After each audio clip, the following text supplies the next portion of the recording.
Well, happy Monday evening. It is Monday, correct? Yes, yesterday was Sunday. Welcome to the program. I'm Scott Roberts. I'm your host of this here, my show, the Intrepid radio program. I'm Scott Roberts, I just said. I've never said that on the show before. I'm Scotty Roberts. Why did I say Scott? I don't know. But I think my brain sometimes, I get a little addled when I'm doing last minute things, making sure all my buttons are right and everything. And because my mics had come unplugged, I was going through and making sure everything was lining up just right. So welcome. By the way, tonight is the first night that we're also simulcasting on Instagram. So if you are on my Instagram account, that's Instagram.com/Mr. Scotty Roberts, Mr. all spelled out, Mr. Scotty Roberts. Go on over there. It should be playing over on my Instagram channel. And of course, we're over on Facebook and a couple of different places, and also on Patreon and on X, formerly known as Twitter. And welcome to the program tonight. Let me take the big banner down. I could put up the big, what I like to call the big proscenium arch like this, but nah, let's not. But let me just make sure everything is lined up correctly. There we go. I could leave that up, but I got to take it down when our guest comes in anyway. So we'll just do it this way. How's that? Boom. All right, folks, welcome to the program. And I just want to ask you one question, because my guest coming on tonight, Chris George Zuger, he said, I'm not going to talk politics tonight. I said, you're Canadian anyway. What do you know? So I just have to ask you a question. First of all, I want to let you know that Joe Biden is backing legislation that will allow for non-citizen migrants to vote in our elections. Well, that's really what I have put on it. He wants to block legislation that says you have to show your proof of citizenship in order to vote in our national election. Let me just ask you this, and you can think about it till we get to the captain's cabin later on, and we'll maybe talk about that a little bit if you want to. Captain's Cabin, if you're not familiar with it, folks, is the after show.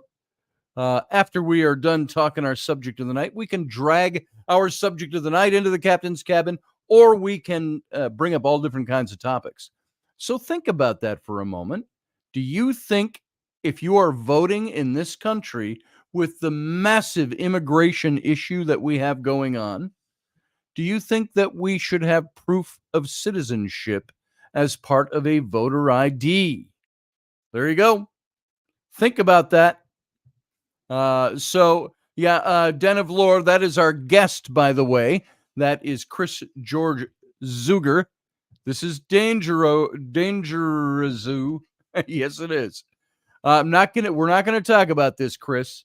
I promised him that we would not speak politics tonight during this show, not because we want this show to be about the topic tonight, but I wanted to introduce a couple of things. I also wanted to ask you one other question that I want you to think about. This is something I put up on my Facebook, and I asked this question: do the Democrats want Biden to step down because they care about his health?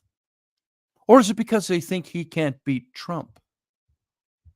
In other words, would the elder abuse of Joe Biden continue by the Democrat Party if they thought he could still pull out a win for the Democrats in November? Think about that. Hashtag don't get played. So there you go. That's it for my political talk for tonight. Let me ask you another question that kind of segues us into what we're talking about. Let's say we have aliens.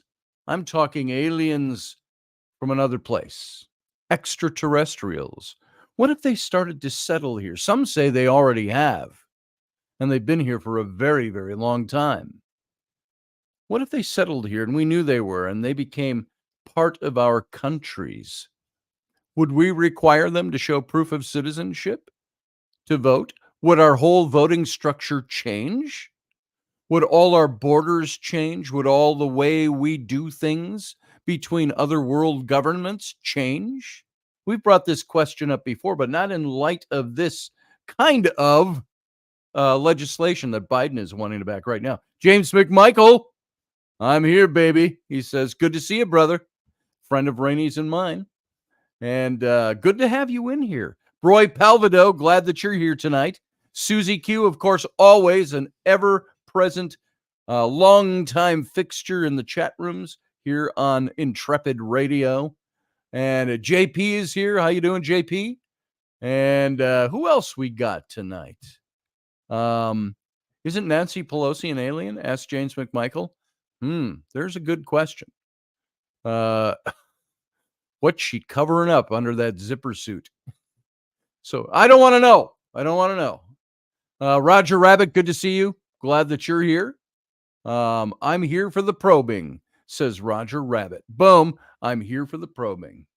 There, you heard it from Roger Rabbit right away. And I know there's a ton of you out there that are watching, but you're not in the chat room. Feel free to come on into the chat room and talk with us. If you are joining us anywhere but YouTube and you want to chat, I will see your messages coming in from Facebook, from Twitter, from other places, but they will not show up in the main chat room, which is on our YouTube channel. And that's youtube.com/Scotty Roberts. If you want to join us in the main chat. Let's see. What does this say from JP? The milk section could continue to make money with spoiled milk. If the aliens were here, then we'd have a detective show of an alien and human team up. What was that show called again? Mandy Patinkin, and he played the alien. Who played the cop in that movie? And then they made it a TV series 10 years or more ago. Professor Bauer is here. Good to see you, brother. Glad that you're here. We're going to talk tonight about this. Let me throw that banner up again. Alien Nation. That was it. That was right. I enjoyed that movie. Who was in that? I know Mandy Patinkin played the alien in that. And if you don't recognize Mandy Patinkin just by his name alone, just think to The Princess Bride. I am Inigo Montoya. You killed my father. Prepare to die. That is Mandy Patinkin. And he's been in millions of other things. He was a longtime fixture in, what was that cop show? The forensic type of show. Criminal Minds was a good show. I enjoyed him in that too. So, Alien Nation. But here we are. We're going to talk about extraterrestrials tonight. And I'm going to preface this before we bring Chris Zuger in.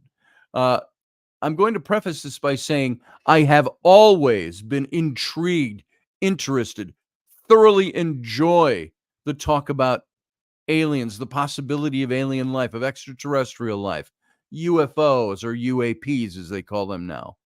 And I've always been intrigued by that. From the time I was a kid, call it Star Trek was my foundation for saying, what?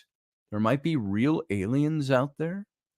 And so it's always been an interest of mine, yet I have never delved into it deeply as a main topic of the kind of things that I talk about.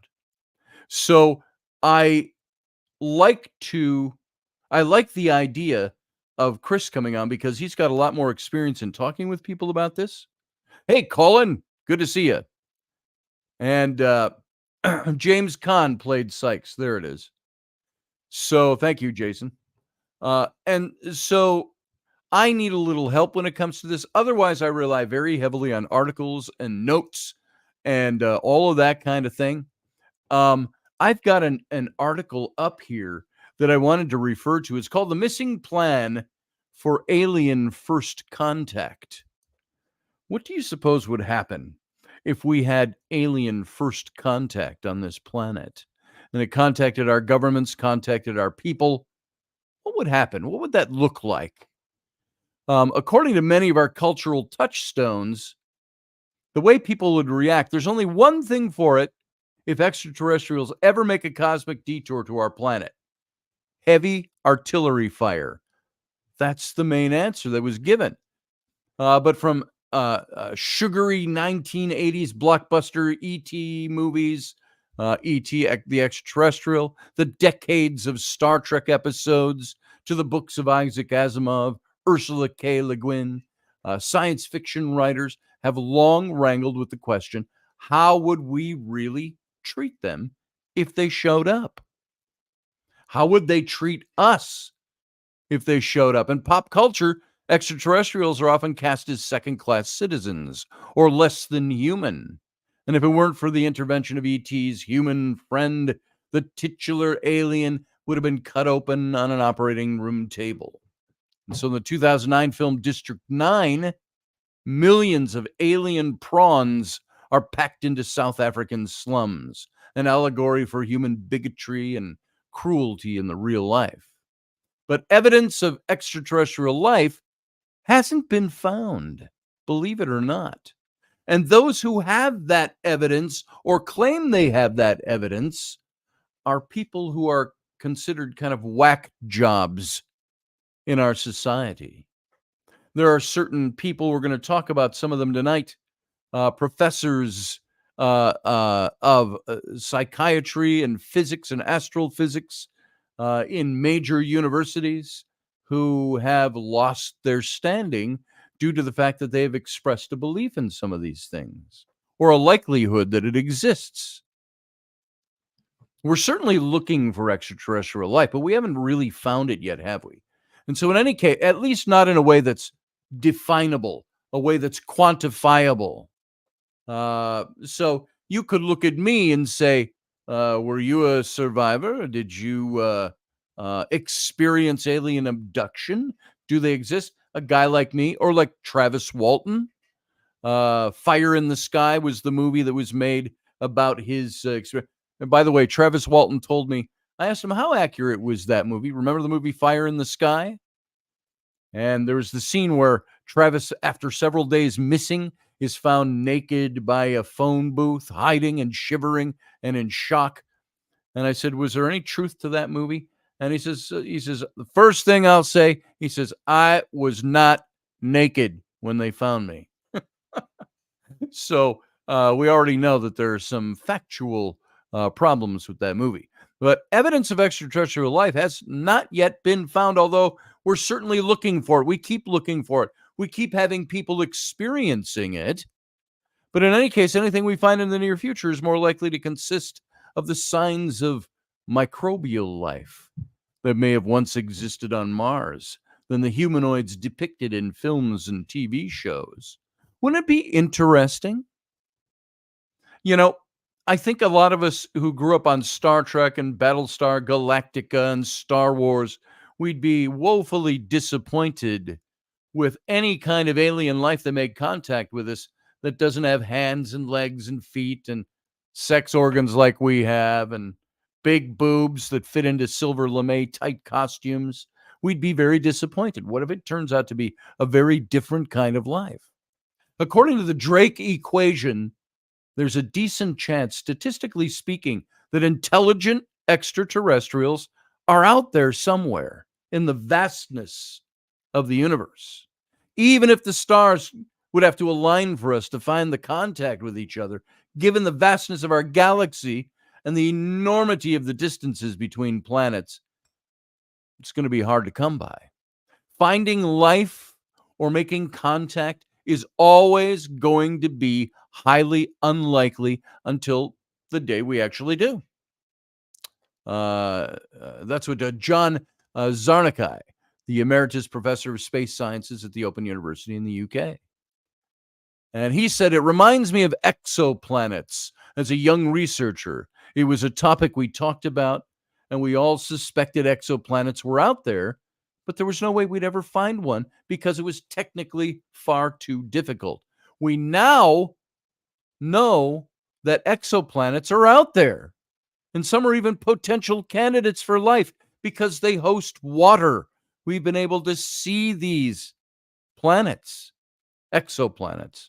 James McMichael says, why the hell would they want to contact our messed up asses? I think that's a good question. And I think it's probably because they don't know what we're like. Maybe they are just as screwed up as we are, but they've advanced technologically. I don't know, James. What do you think? Tell us in the chat room over there.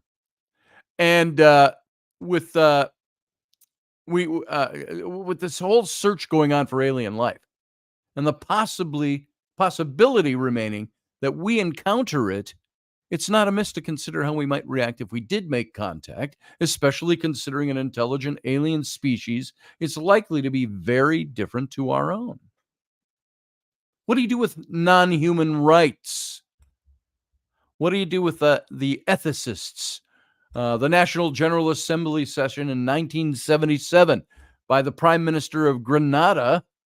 There's a leading world power for you, but there, Eric M. Gary, who believed UFO sightings may have been signs of hostile extraterrestrial life on our planet.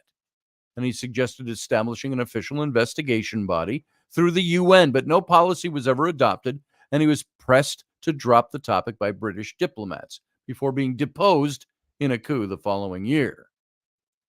So, could humans have contaminated Mars with life?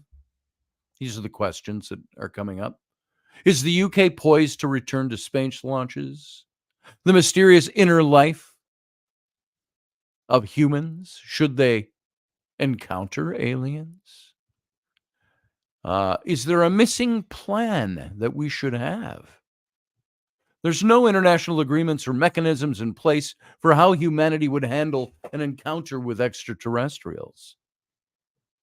And maybe that needs to be done. I'm going to clip through some of this because I want to get Chris in here very quickly. There's 5 major space treaties that now cover everything from the prohibition of weapons through to liability for damage and debris from spacefaring nations. And they center around what humans do in space and how this affects other humans. So we base our laws based on how we do things.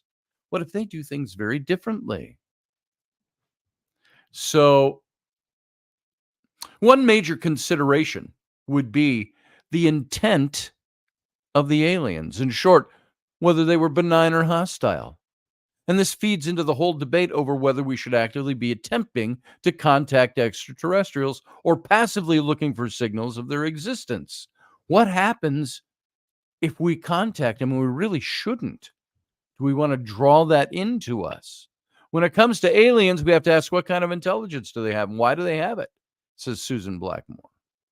So what would happen if a flying saucer suddenly crash landed somewhere on Earth, like the Roswell incident? No protocols have been set out or even suggested, but hypothetically, it's possible that the country it landed in would find itself having to lead initial discussions for how to respond. There wouldn't be any precedent or legal background for there to be responsibility. If a UFO had been shot down and landed in a nation state, there might be a case that the country should take responsibility for the fallout. But what do you do if something, should that be a world responsibility? Or Susie Q says pork chops, LOL. I hope that wasn't in context to aliens crashing here. Maybe they taste good. So with little in the way of agreed principles about how we'd collectively treat extraterrestrials that we encounter, one approach could simply be applying the rights granted to humans, fitting this into the existing legal framework that would make sense. Maybe they have a prime directive like they had in Star Trek. And I've asked this a couple of weeks ago, what if we are the young kids on the block? What if we're the new kids on the block? What if there is a, who was it? Who was the, Chris, maybe you can answer this when you come in. Who was the official? I think he was an Israeli official, former Israeli official, who said something about there being a galactic federation that already exists. What about that? Do you think that's possible? When it comes to aliens, we have to ask What kind of intelligence do they have? She is this was said by Susan Blackmore, a writer and a visiting professor at the University of Plymouth in the UK, who researches consciousness. Why do they have it? She asks. I think we have to assume these aliens would have evolved by Darwinian evolutionary processes because that's the only process we know that will produce living, intelligent things. Unless, of course, you're a creationist, which gives you a whole different viewpoint than the Darwinian one. What if they were all created just like we were in a creationist context? What about alien sentience, self-awareness? I got to imagine if they're flying spaceships and they're here, that they might have a little bit of consciousness, self-awareness. So a lot would depend on the cognitive capacities of the extraterrestrials, which may be far more advanced than those of dolphins or humans for that matter, especially if they can fly here and travel here. What kind of technology will they have? So, folks, I'm going to leave off on that for a moment because I've got our guest hanging in the wings. So I just want to give you a little introduction for Chris. I don't have his bio in front of me, but I've known Chris for a number of years. And he and I go way back to our early days of radio. He said I was the first guest on his show when he first started. He is Canadian. Don't hold that against him. Okay? And so I thought with no further fanfare or ado, while playing the Canadian national anthem, let's bring Chris. Chris, how you doing, brother? I'm doing the best I can. Outstanding. I'm going to lower the volume up. Can you sing along with this for us? Oh, Canada. That's all I know. So, all right. Welcome to the show, Chris. Good to have you here. Folks, this is Chris George Zuger. Yes. Tell us a little bit about yourself. So I don't have to, because I didn't write up a bio for you. Why don't you tell us a little bit about what you do, who you are, where you are, yada, yada, yada, what you bring to the table? Well, first of all, I'm a little bit confuzzled tonight, so I right. do apologize. I did have to find my hat, which was a mainstay of the show for a long time. Yes. Where do I start? 41-year-old, jack of all trades, master of quite a few. I've been in the field for a long time. I was the producer and host of Den of Lore with a regular cast of characters, yourself and friend of the show, Scotty Roberts and Rocky included. We ran for 4 years or so. Mm-hmm. We did some good work. You did. I was always envious of your show. I looked at you as being, wow, this is a guy I want to be when I grow up and do radio, because you seem to be, for me, you brought an intelligence to the table. You brought great guests to the table, and you got deep. And I will tell you, all you folks, there was one time where I was working in Utah. If you all remember that, about 6 years ago, I went out there, did roofing with a company out there just to try to generate some income. And there was a night we were in a little town, I don't even know where it was, in the mountains in Utah. And I drove down to the laundromat and you did do my laundry. From the laundromat. And it was late. Awesome. It was late. I don't know how late, dark outside late. And I was the only one in there, and to start with. And then Chris called me and says, "Can you come on tonight?" I said, "Sure. What time?" He goes, "Like right now, 5 minutes." I go, "Sure, I'm doing laundry." So I just continued doing my laundry while we're talking. I'm way over here on my laptop's flipped open, and I go, "Here, let me throw this in here, and I'm going to throw my blacks in here, my whites in here." I was such a racist with my laundry. And so that was one of the shows we did. So, Chris, go on. Tell us a little bit more. Is there anything especially that you would like people to know, or where to even find you? Let's see. Wait. We got a comment. Rocky Stucci Media. damn, he's hot.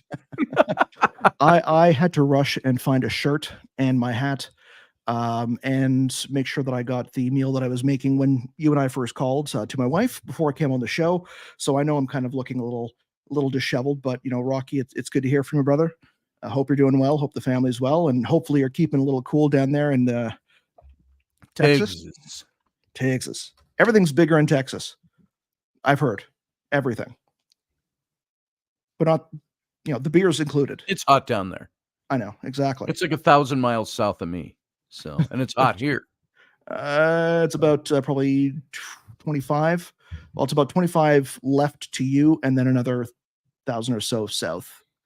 But like you, speaking of, I was to say south, is I'm also a graphic designer, such as yourself, master marketer, creative art director, creative director.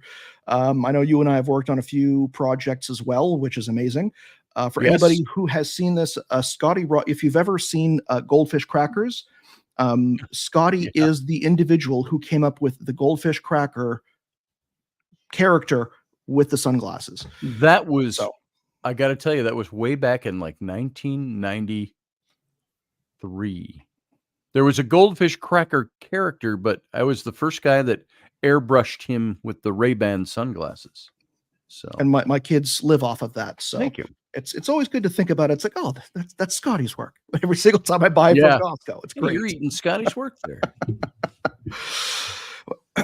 So that's pretty much the gist of it. I've lived like 5 lives at this point. I've got 2 kids. I'm married. I live in Canada, where it is extremely hot right now.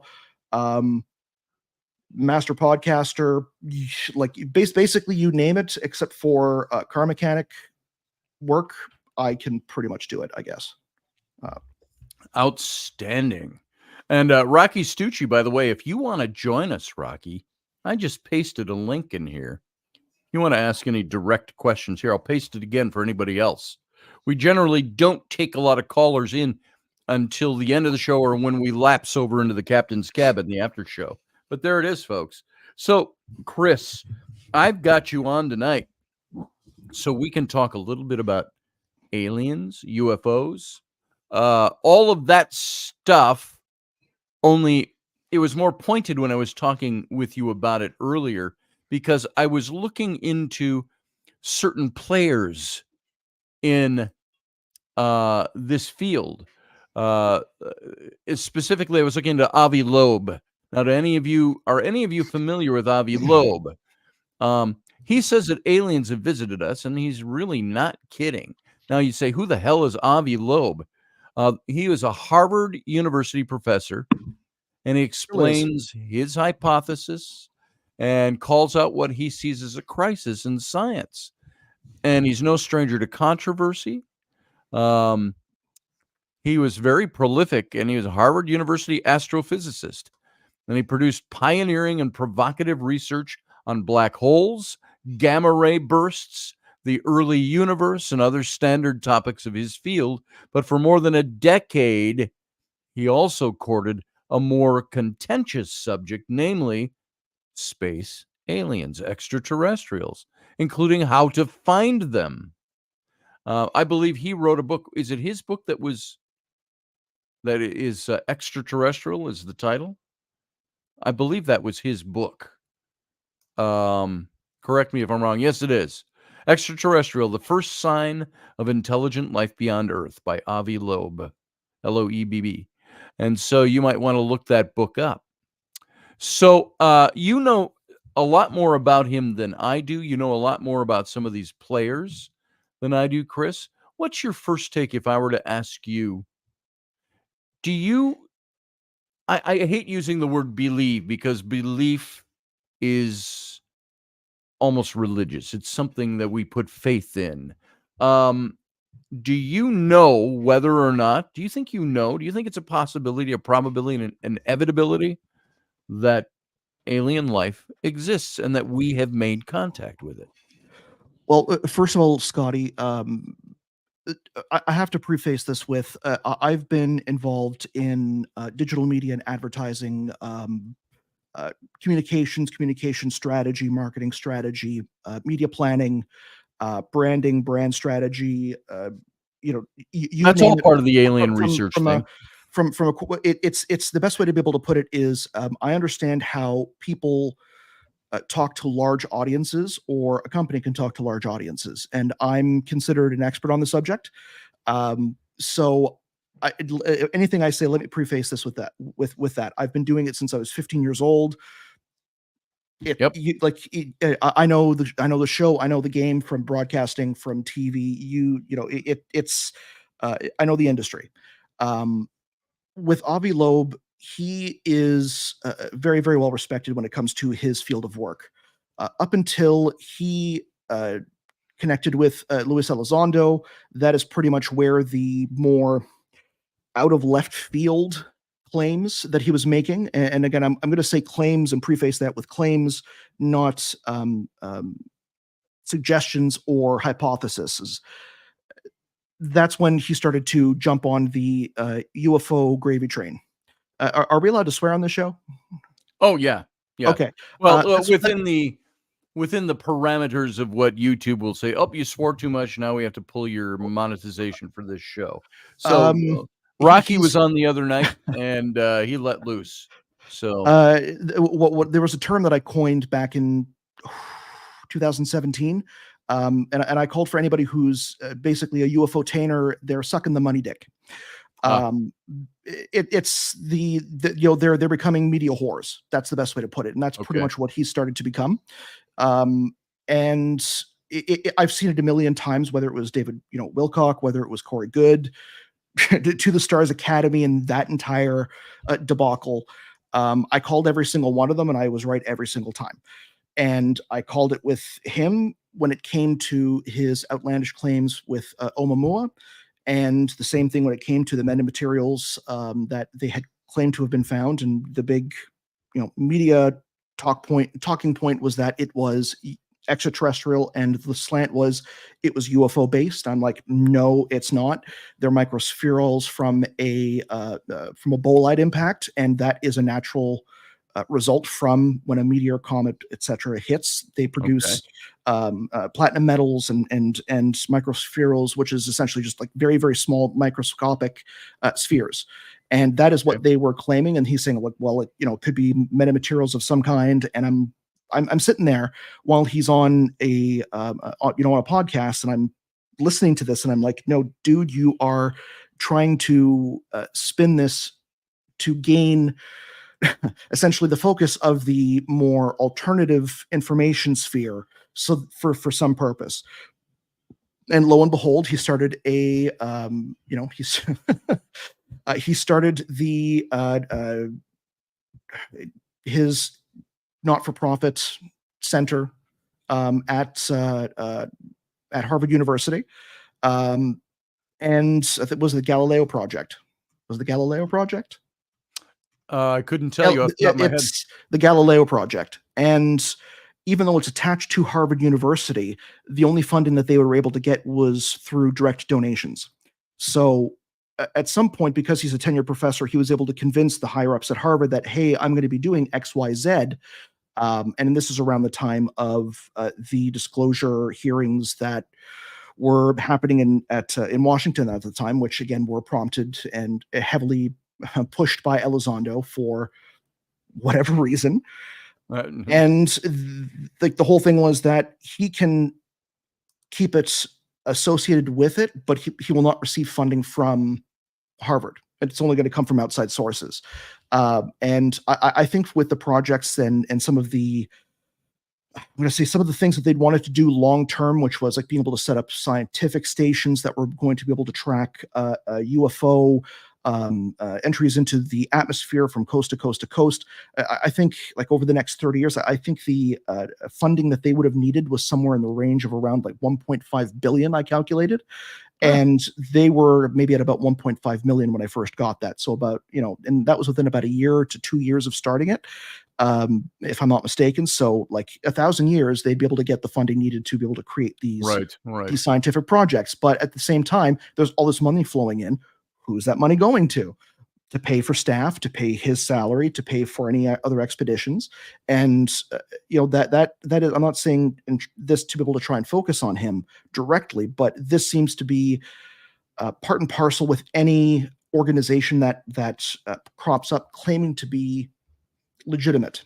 And they may have legitimate people on their board or advisors, but at the same time, you're dealing with individuals whom probably don't have a lot of oversight of where this money is going. They're doing things, they're making claims, they're going on podcasts, they're going on speaking circuits, which they're making money off of. And it seems to be a way for them to be able to kind of plan for their retirement and not necessarily try and advance the field or the scientific field, or how to create the processes that are going to be needed to be able to try and research this legitimately. And that has always been my sticking point when it came to ufology as a whole. It's a media entertainment business. I was always able to equate it to pro wrestling in the 1970s before everyone really knew that it was sports entertainment. If you look at the parallels, it's very, very similar. You have different personalities. I never would have made Everyone that has their own comparison. gimmick.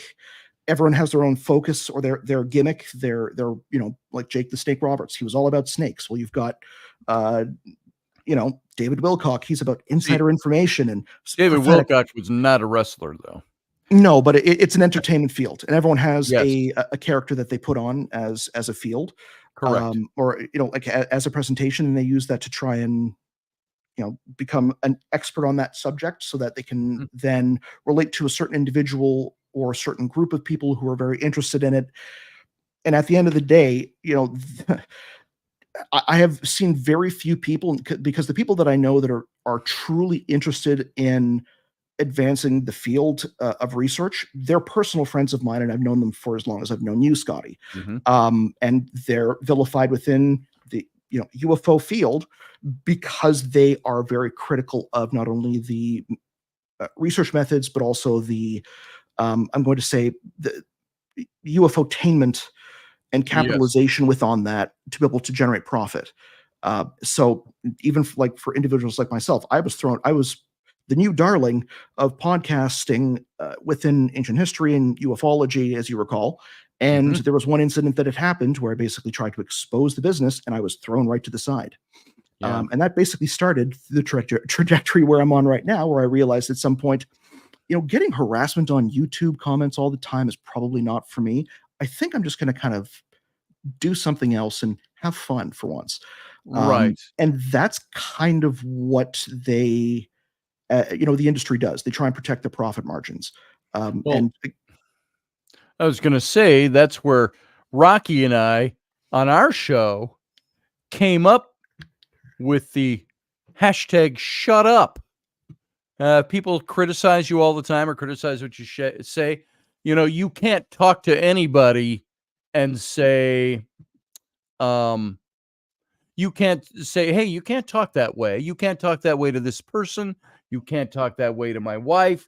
You can't do this. You can't do that. You can't act that way. And if you say anything beyond that, oh, you're a snowflake. You must be a snowflake. It's like, you know what? Shut up. Bye. And then, they blocked me because they just can't handle the truth. No, I just don't need your bullshit. And it's about that simple. I'll be honest, I'm as good of a shit talker as anybody else because I don't care. But at the same time, when it's all you're dealing with is drama, and you're getting into I'm going to say the podcasting cycle where you are constantly having to try and tear other people down and then defend your point, and it's tiring. It is a lot of energy for absolutely no reason or purpose beyond scoring internet points. It's like being back in high school. If I wanted to be back in high school, I would have stayed, 16. When I was a boy, I played with toys, and when I became a man, I put my boyish things away. And that was very biblical of you. I've become somewhat of a philosopher in old age. My old rickety, tired. I can't believe I'm up past 10 o'clock.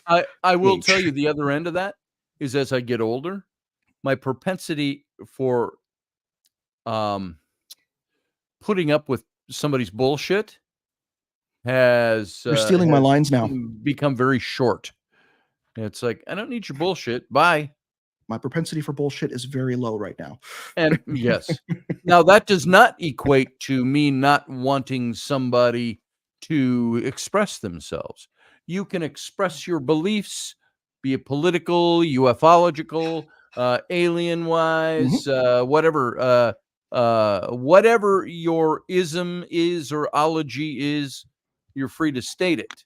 If you're free to state it, you may also have to face the fact that I may challenge you or disagree with you, but that has never been the basis for me to not allow somebody to speak.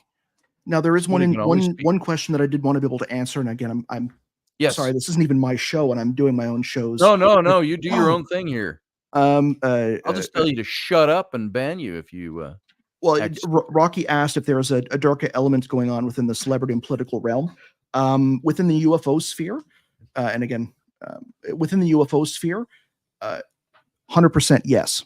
Yes. Do I have confirmation of that? No, but all I'm going to say is from elements that I know that I was forced out of the basically there's stuff that I've heard that makes me very afraid for individuals, whether they be teenagers or kids. So and this isn't a political left-right thing. I'm just saying is that celebrities are messed up. Doesn't matter what you believe in. They exist in a world of that is completely different from our own as far as what they deal with day to day. They're completely detached from reality. Like they have entire TV shows that go on for hours, literally just to congratulate themselves on, hey, you did a great show at this movie. Like this is normal behavior.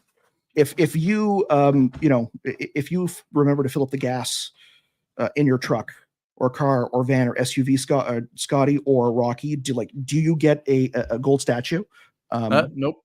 From your wife? No, you don't. That is real life. These people do not deal with real life when it comes to the UFO sphere, because it is considerably less regulated, considerably less looked at or scrutinized. The stuff that goes on is a lot more prevalent and a lot more I'm going to say frequent than you would consider.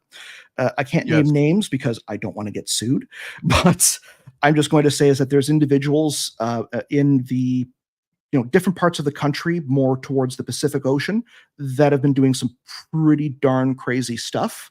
And that's one of the reasons why I got out, because I'm like, I can't be associated with this type of crap anymore. Like I live day to day.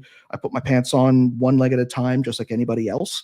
And it's just not worth it. Like it's not. And as Rocky talked about, even when he was here the other night, talked about even the conservative talk radio circuit is filled with this kind of thing. Conservative.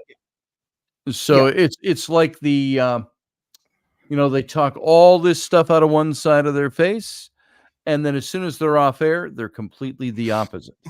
And so this is why I threw his comment back up here, because that's what he had asked a little earlier, asking if there's a darker element going on within the celebrity and political realm.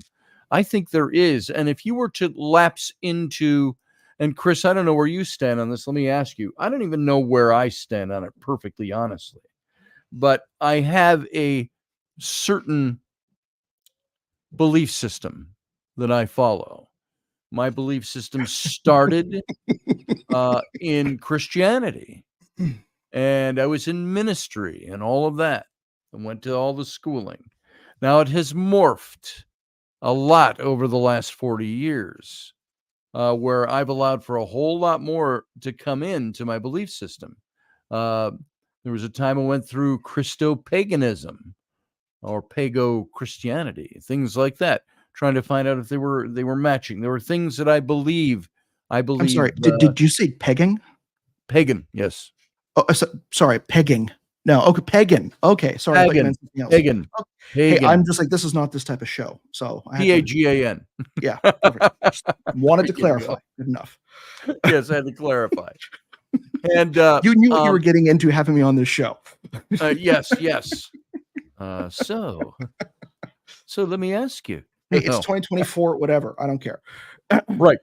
So, all these things that I start bringing into my belief system, many of the things that didn't have anything to do with what my original belief system was, I brought some of those things on board and I believed them. And all of that really to say that I have come to a belief that there is a darker element that works behind the scenes. Now, I don't know what you think of that as far as you kind of answered that already, but you can call it spiritual. I only use the word spiritual to describe it in that whole sense of mm, consciousness and spirituality and all that. Is there a darker element?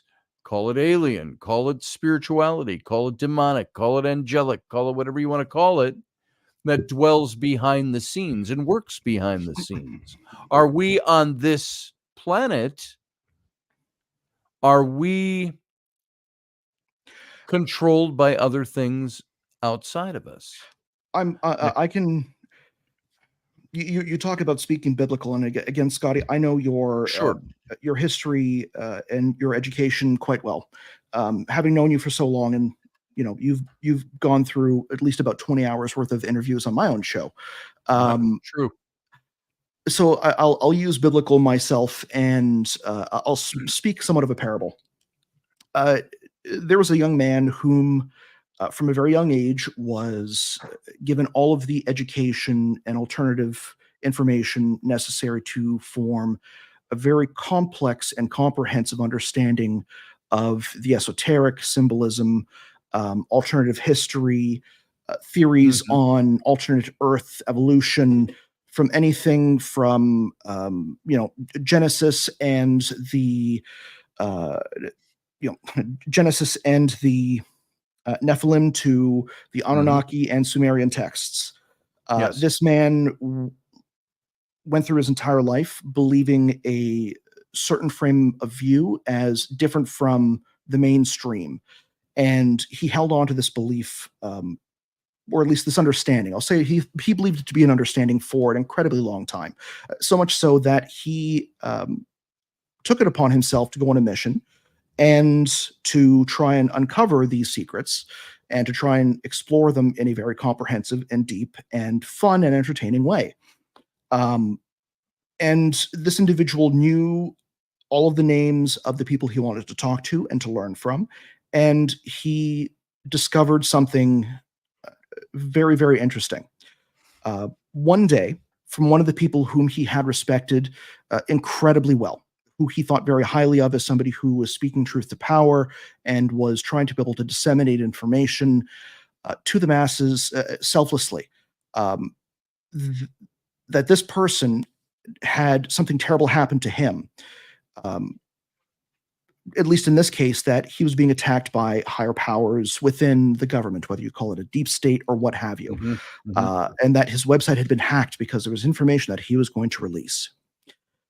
Now, this young man whom held this deep understanding also had uh, about 15 years of extensive web design and development, back end and front end, behind him, and basically saw that no, this individual just put up one page in WordPress and made it blank and then made this claim. This kind of opened his eyes to what, at least opened it a crack to the possibility that maybe people whom claim to be insiders and that they have spiritual knowledge or prophetic visions and they Mhm. have the Mhm. honest to God truth, that 99.95% of the time after the end of this journey, that this young man realized that those people are full of shit. There you go. So what I believe is, and like you, I had a very strong belief, and I was raised Catholic. I was a Sunday school ardent. I know scripture better than most Baptists, Mhm. and I know the interpretation of those from various other versions of the Bible better than most, people who claim to be Christian. Right. I know esoteric work, being a 32nd degree Mason myself, and the symbolism behind it and the understanding and the true meaning of it, because it's something that I'd studied for most of my adult life without even Yes. realizing it. Um, I don't know the answer. What I do know is that people who claim to fervently know the answer without a shadow of a doubt are lying. And Right. most of the time when you look at this, it's because of one simple truth. Watch what people do, not what they say, because actions will betray a lie. Oh, yeah, And I they can like that. fool That's people very true. because individuals can be intelligent. At the same time, people are stupid. And I'm not Mhm. trying to be able to offend anybody because everyone Don't worry is about so that. full of information, things that they believe to be facts, and they're bombarded with it every single day. And they think that they can tell the difference between the truth and what isn't the truth. And because of that, they're so certain in this, and they're so certain in this capability that they're all the more easier to fool. And they're going to believe a lie because they are afraid that it's true or because they want it to be true. And they're not going to do the necessary steps because of that emotion to go through everything, to comb through everything, to try and come to at least a plausible, um, temporary conclusion and be open to the fact that it's a possibility that this can change. Now, I did say that, 99.9% of the time, individuals are FOS. And again, one aspect is, and one of the reasons I love you to death, Scotty, is you and I can disagree fundamentally. And I mentioned this to you earlier Yeah, today, yeah. that you and I can disagree fundamentally on policy issues, politics, philosophy, fundamentally on a lot of things. But I know you as an individual, and I know you as a father, I know you as a husband, I know your actions, which, everyone, nobody's perfect, but I know you to be a good man, Excuse me? earnest and honest, to be a good man, somebody who cares and somebody who has a heart and somebody who has empathy. I do not people whom are so wrapped up in trying to gain fame and fortune through trying to be able to fool people with information that they know full well to be incorrect, or at least they don't care if it's incorrect or not, to try and make Mhm. money, to try and gain fame, or because whether they weren't hugged well enough when they were children, or they Right. were told that somebody was proud of them at the right time. Um, that is the dark that is the dark thing that's behind a lot of people in power. It's not demons, it's not angels, it's not, and again, people can try and attribute it to uh, uh, spirituality or not. Most religions are a set of rules to try and form a functional society. uh, and again, when most of these religions were created, there was not telephones, there were not streaming on YouTube, so individuals had to try and corral people enough that they weren't going to just try and rip each other apart in the streets. You can't Yeah. build a society without that. Um, and the people whom are doing these dark things as celebrities, whether you're talking about Epstein, whether that might get you demonetized, whether you're Mhm. talking about individuals whom there's information coming out about, whether you're talking about people within the UFO sphere whom are criticized, and I believe justly so, for being con men, scam artists, entertainers, running a gimmick or con, trying to make money off of, as the wrestling industry terms, marks. Mhm. These are people with no morals or empathy.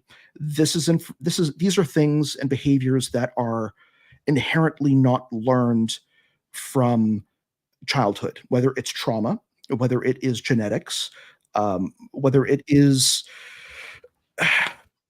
something that is even beyond my own understanding. But there is a certain mechanism within somebody's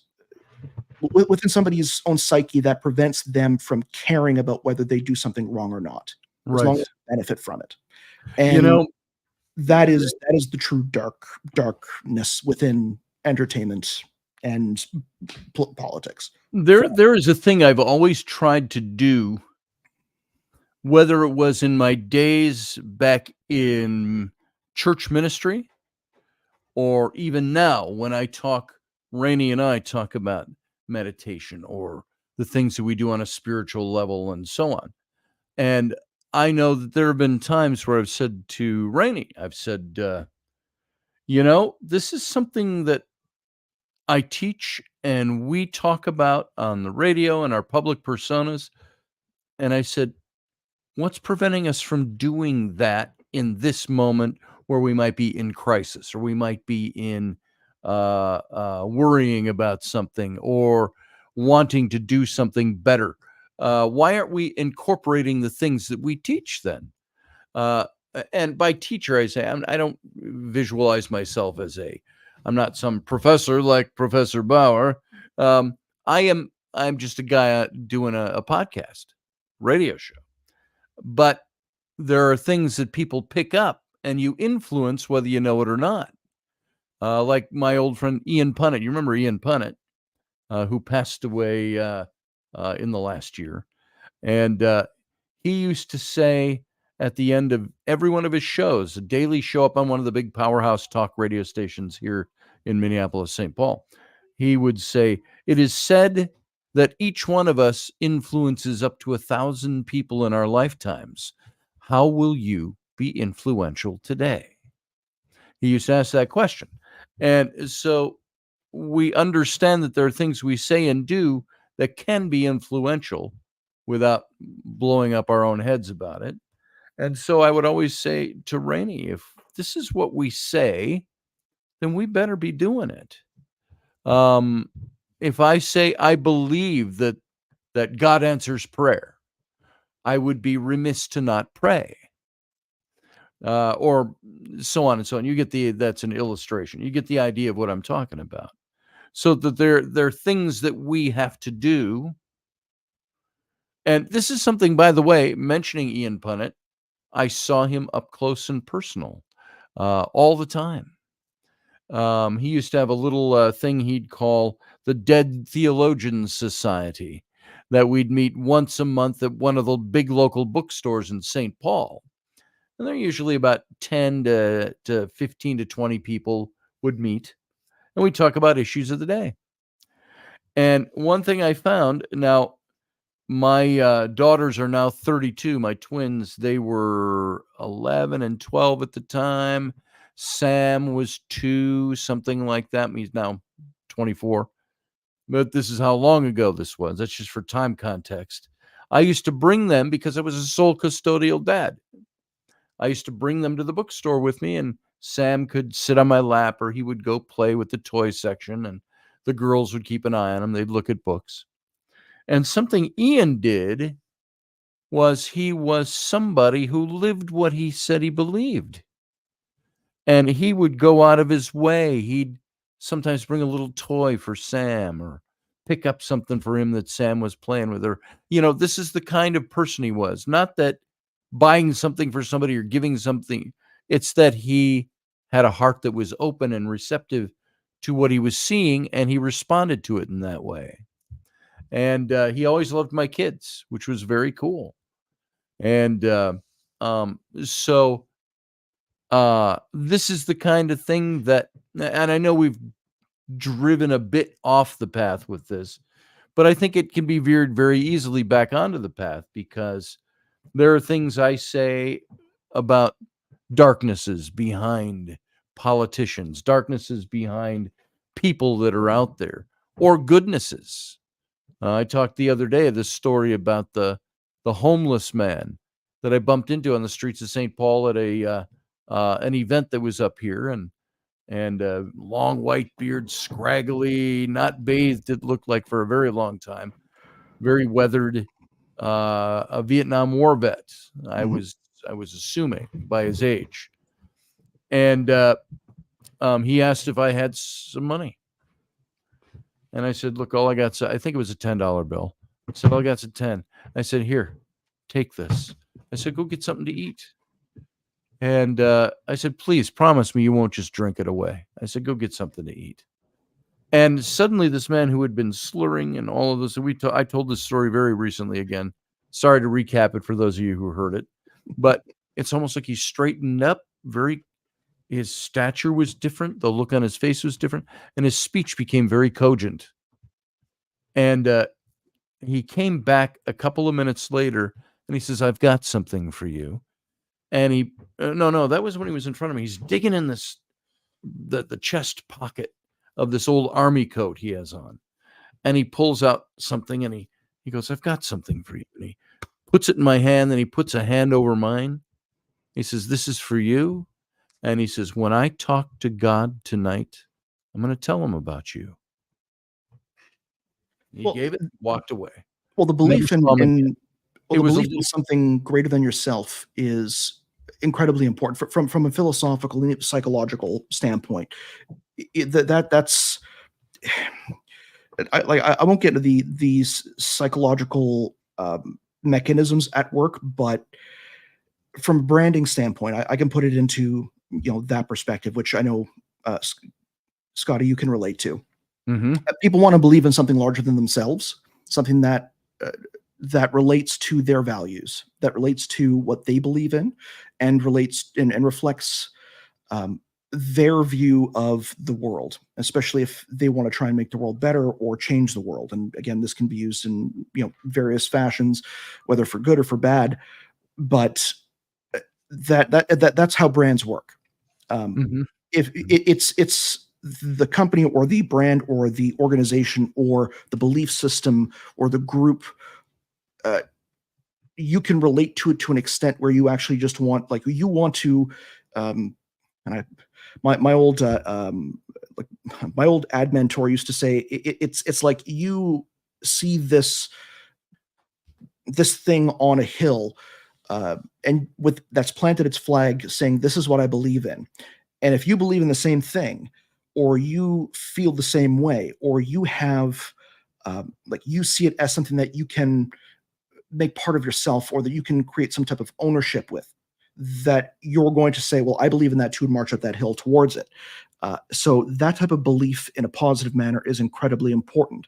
Mhm. And whether it's you're talking from a religious or dogmatic standpoint, or you're talking from a humanist standpoint, the true desire to try and want to give to whether it's the group or the people or individuals as a whole, to try and change somebody's life and try and help somebody, that is, for anybody who has, I'm going to say, who's normal, that is inherently part of ourselves.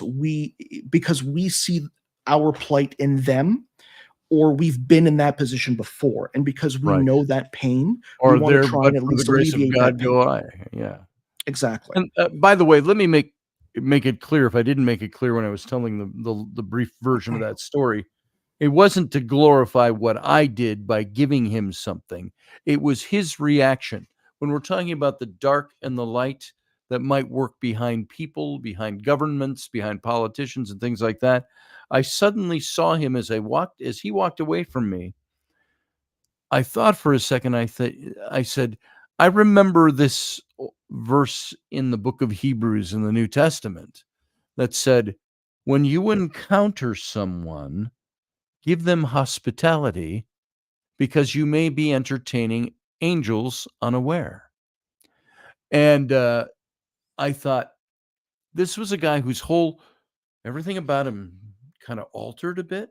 He gave me a little tin coin worth a penny that he had picked up off the floor or at a church somewhere, Sunday school type of things, of the face of Jesus, a relief on like a coin, but it was a thin piece of tin. And that's what he had given me. And he walked away. What he had said: when I talk to God tonight, I'm going to tell him about you. Now, that could be as simple as, this is a street guy. He prays every night. He's going to mention me in his prayers. Yeah, Hebrews Everything 3, about 3:2. him. What's that? It was Hebrews 13:2. Yes, Hebrews 13:2. There you go. And um, an interesting thing about him was it left me thinking, is this the kind of thing that we look at when we talk about the possibility of angels or demons that walk among us, or extraterrestrials that walk among us, and all of this, that we are encountering people all the time? And this is a belief system you have to apply to this, or it is something you can look at and say, I'm going to logically say that I think that this is a thing that could happen. But are there beings out there, going all the way back to Rocky's question and the things you've said, beings out there that we don't know who or what they are? How many people out there that you walk by every day, are you sure that's a fellow human? Could it be somebody else, something else? A member of the Galactic Federation, in costume? We have to wear these costumes so we don't break our prime directive, or an That's what would angelic happen. or a demonic or whatever it might be. You So, can look at it that way. That a particular verse can be interpreted literally, or it can be interpreted as a metaphor, mm, which is to inherently try and I'm going to say induce the habit of compassion, or at least to try and get people to stop and think compassionately about their individual, or about the yes. individual, and whether you're trying to be able to say for somebody who may not be used to doing that and they're used to be able to looking within and looking only for themselves, Hmm. some people need to have that motivation of, well, that could be Sure. somebody important, and that will induce the habit of compassion, even if they don't necessarily, if they truly do believe in compassion as an act or as something that's inherent. For those that don't see it as inherent, then it's trying to be able to make those people who are not good inherently, or who do not Yes. have that moral center, or do not have the ability to empathize with somebody's plight, to try and say, Hmm. well, you need to do this, and here's the rational reason behind it. From an angelic standpoint, like I'm not going to say that nothing is impossible, because again, I'm the last Right. person to say Right. I know everything. Um, like tomorrow I could wake up with a gold toilet. Tomorrow, the one that I have there could be there. I don't know. Oh, I Um, what I do know is that if we are looking at individuals who, whether they're good or bad, and we're talking about demonic forces, well, I can say is that I know of no piece of scripture in any holy book that man himself or herself has not already perpetuated for thousands of years on hmm their hmm neighbor, on other people whom are different, uh, for reasons as innocuous as, you have water, I don't. I need your Right. water. Or, I just don't like you, so I'm going to commit the most horrible, heinous acts on you of violence on you and everyone you care about. We don't need demons and angels, because at least we don't necessarily need to think that way. It's okay if you do, but I've seen the most positive, life-changing good come from individuals, and one, and not just from a duty standpoint, from just being a good person. And again, I'll use an example of your wife Rainey, whom, when you had a heart attack, she essentially took care of you, saved your life, made sure that you were taking, like, she went into go mode, and you Yeah. know she's the reason that you're here. And if she were not a good individual, and not just for me, my duty as the wife is to make sure that my husband stays alive. She did it because she actually cares for you and actually believes in you and wants to make sure that you're around for your kids. And she worked very hard to make sure that that could happen. That is an angelic act. That was not done from, they could say divine inspiration or the hand of God or hand of Jesus. Either way, I'm looking from a humanist standpoint, and also to understand, I'm not an atheist. I'm a deist. I do believe in a higher power. Sure. I just do not have. I have no way of knowing, and Is refuse that to higher power define it. functioning with us on a daily existence? Yeah. Yeah, You I know, just refuse to define it with a right. dogmatic, um, umbrella. But and again, I've seen individuals whom have people I know whom I no longer deal with, who've like kicked my dog or kicked my cat, and they've Yeah. done it just because it's like, I Yeah. want to see the cat hurt. No, I don't think a demon necessarily caused that. I just think that the person's disturbed and messed up, and you know needed to be kicked out of my house. If Well, people I will do say too, like something I to I that, already said a little earlier, sure. you will lose all currency with me if you insult or attack my wife or my kids. I don't give a good goddamn what your reasoning is. You will deal harshly with me, whether it's words. If I ever have to be put to the test physically, and I would do that too. I don't brag about that, but I could hold my own even at 63. So, all of One that thing, just she has, and she has put up with you for almost 20 years. yeah. I think angels do exist. Just putting that out there. Yes, I think you are right. I wrote about her, and some of you have heard this in the dedication. I think it was the dedication of one of my books. It wasn't reptilians, or I mean, sorry, it wasn't Nephilim. It was the one about the reptilians. I think I said something to the effect I was praising her in a brief paragraph. It might have been acknowledgments, but I think it was in the dedication. And I said, at the end of that, I said, after all you do, I said, I need to say my wife signed on for normal, but she got me instead. And I will add this little anecdote. She's gone beyond the angelic duties. When I was laying in the hospital bed about a year after the surgery, and they had done some little procedure, and I couldn't sit up. I'm not allowed to move. Don't move. I said, I got to pee. And they're like, you cannot get up. I said, I'm going to pee the sheets. They're like, we've seen that before. That's okay. I said, that's okay for you to say. That's not okay for me to do. Well, then she's standing there, and the nurse said, here, pee into this. She hands me a jug with the tipped spout. And I'm like, okay, I could do that. And then she goes, she pushes my head on, you can't sit up. And Rainey says, here, I'll do it. And so Rainey gets down there, flips back my robe, and grabs my junk and shoves it in the end of that thing and lets me pee a gallon, and then picks it up. And she's standing there, and she's got one hand like this and the other hand holding that jug. I got a picture of her on my phone. My cell phone was sitting right there, and I took a picture of her. And she's holding it, looking at me, going, eh.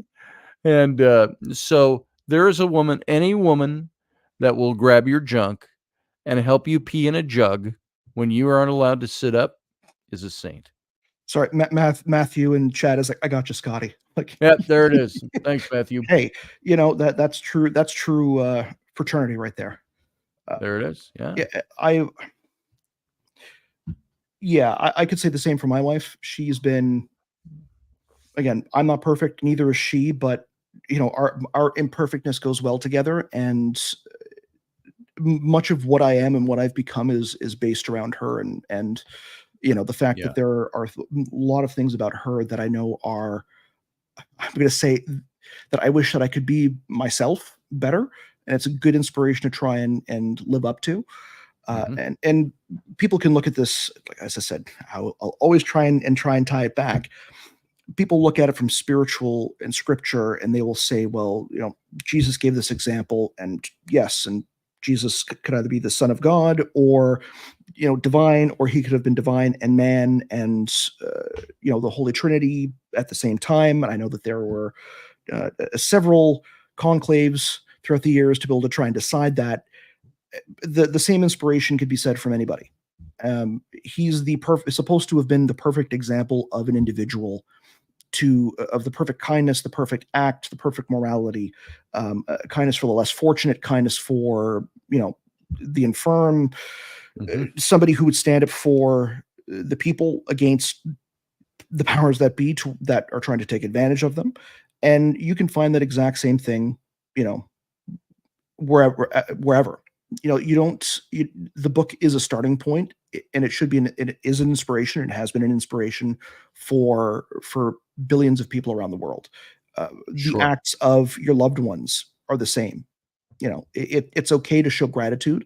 It's okay to try and feel good that that's happening. And even if you're like, well, I wish I could have done that, or I wish I could be that good. Yeah, no, you can be that good. You can make that decision. Whether it's fear of failing. It's a choice. And even if you fail to try and execute that perfect outcome that you've envisioned within your mind, the fact is that you're willing to actually go the extra mile for somebody for no, I'm going to say for no benefit beyond the fact that you've known that you've helped somebody. That's what it's all trying to be able to tell you. That's what the scripture is to try and to teach you to be a better person, to try and be the ideal person. Even if, and it's being the ideal person in perfection, and this is something that they teach that Freemasonry is part of the philosophy, that perfection, the perfect ashlar, is not a destination; it's an ideal. It's something to strive for. We are constantly trying to work on that rude matter to become that perfect form, and it's a job that's never done. So that's like, for me, that is the thing that I know when it comes to spirituality or humanism, or for any from any field or any side of the spectrum. It's like if you actually give a shit about people, individuals, whether you know them or not, if you can actually give a shit about them and wanting them to be better and are Sure. willing to pitch in, then that's all that matters. Sure. And you can actually do it. And I've said many times, my wife's heard me say it. She agrees with me. We'll be driving, and I go, I hate people. I hate their actions. I don't hate people. So, we all say those things, and we all try to do what we're supposed to do, what we ought to do. I get that, and this is we're getting into areas that I always tend to lapse into talking about things that are way off topic anyway. Um, let me Shows. This is nicotine and tobacco, by the way. My vape. All right, right on, out there. right on. So, let me ask you, if you can stick around for a little bit, we'll open it up. People can call in and they can come on camera and ask a question if they'd like to. If you can't, it'll just be me.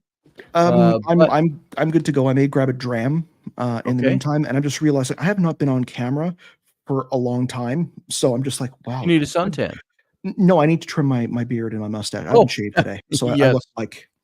I'm wondering, did I wax my mustache tonight? I saw you with your cowlick, and I'm like, he still looks good. Like, Yeah, you had a nice cowlick going.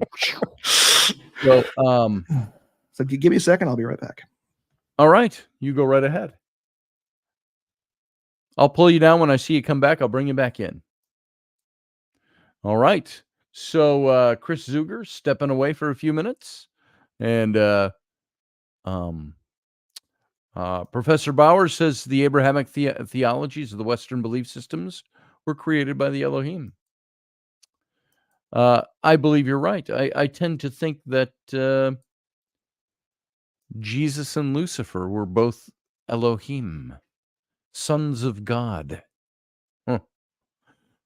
What's the difference between a son of God as the Elohim and the only begotten Son of God? Was that a title that was given? It's interesting stuff. Yeah, I tend to believe that too, Professor, in one form or another, that everything was created by Elohim. So, the big question, maybe we didn't really get to it, this whole question right here of extraterrestrials. Are there extraterrestrials? Do we feel that, hey, Scott Allen, good to see you. And are there extraterrestrials among us? Do we believe if they aren't among us, what would happen to us if we encountered them? If they actually came here and made contact with us? So,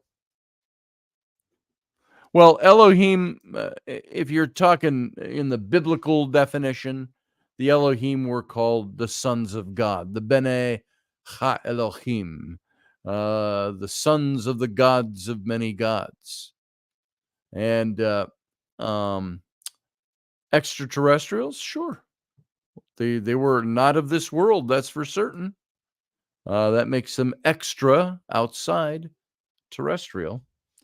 Were they aliens, as we like to define alien? Or is all of that stuff so very different than what we think it might be, our conditioned pop cultural response to things, that aliens are something very different than what we might consider? Elohim. I think I have an understanding of that topic, but how different is it going to be when it's actually revealed? It's an interesting thing. Elohim is an incorrect translation. Elohim. It's speaking of the Watchers who descended to the earth, and they were known as the Elohim. There are many who want to call them Malach or Malachim, which are angels or fallen angels, but they're never called angels in the text. It's Elohim. El being the name for God, Him being the plurality of. So it's interesting. So I don't know. Professor, that Elohim being an incorrect translation. What's the correct translation? If that's what Isn't was Elohim written the about, plural? what are they? What was the actual translation?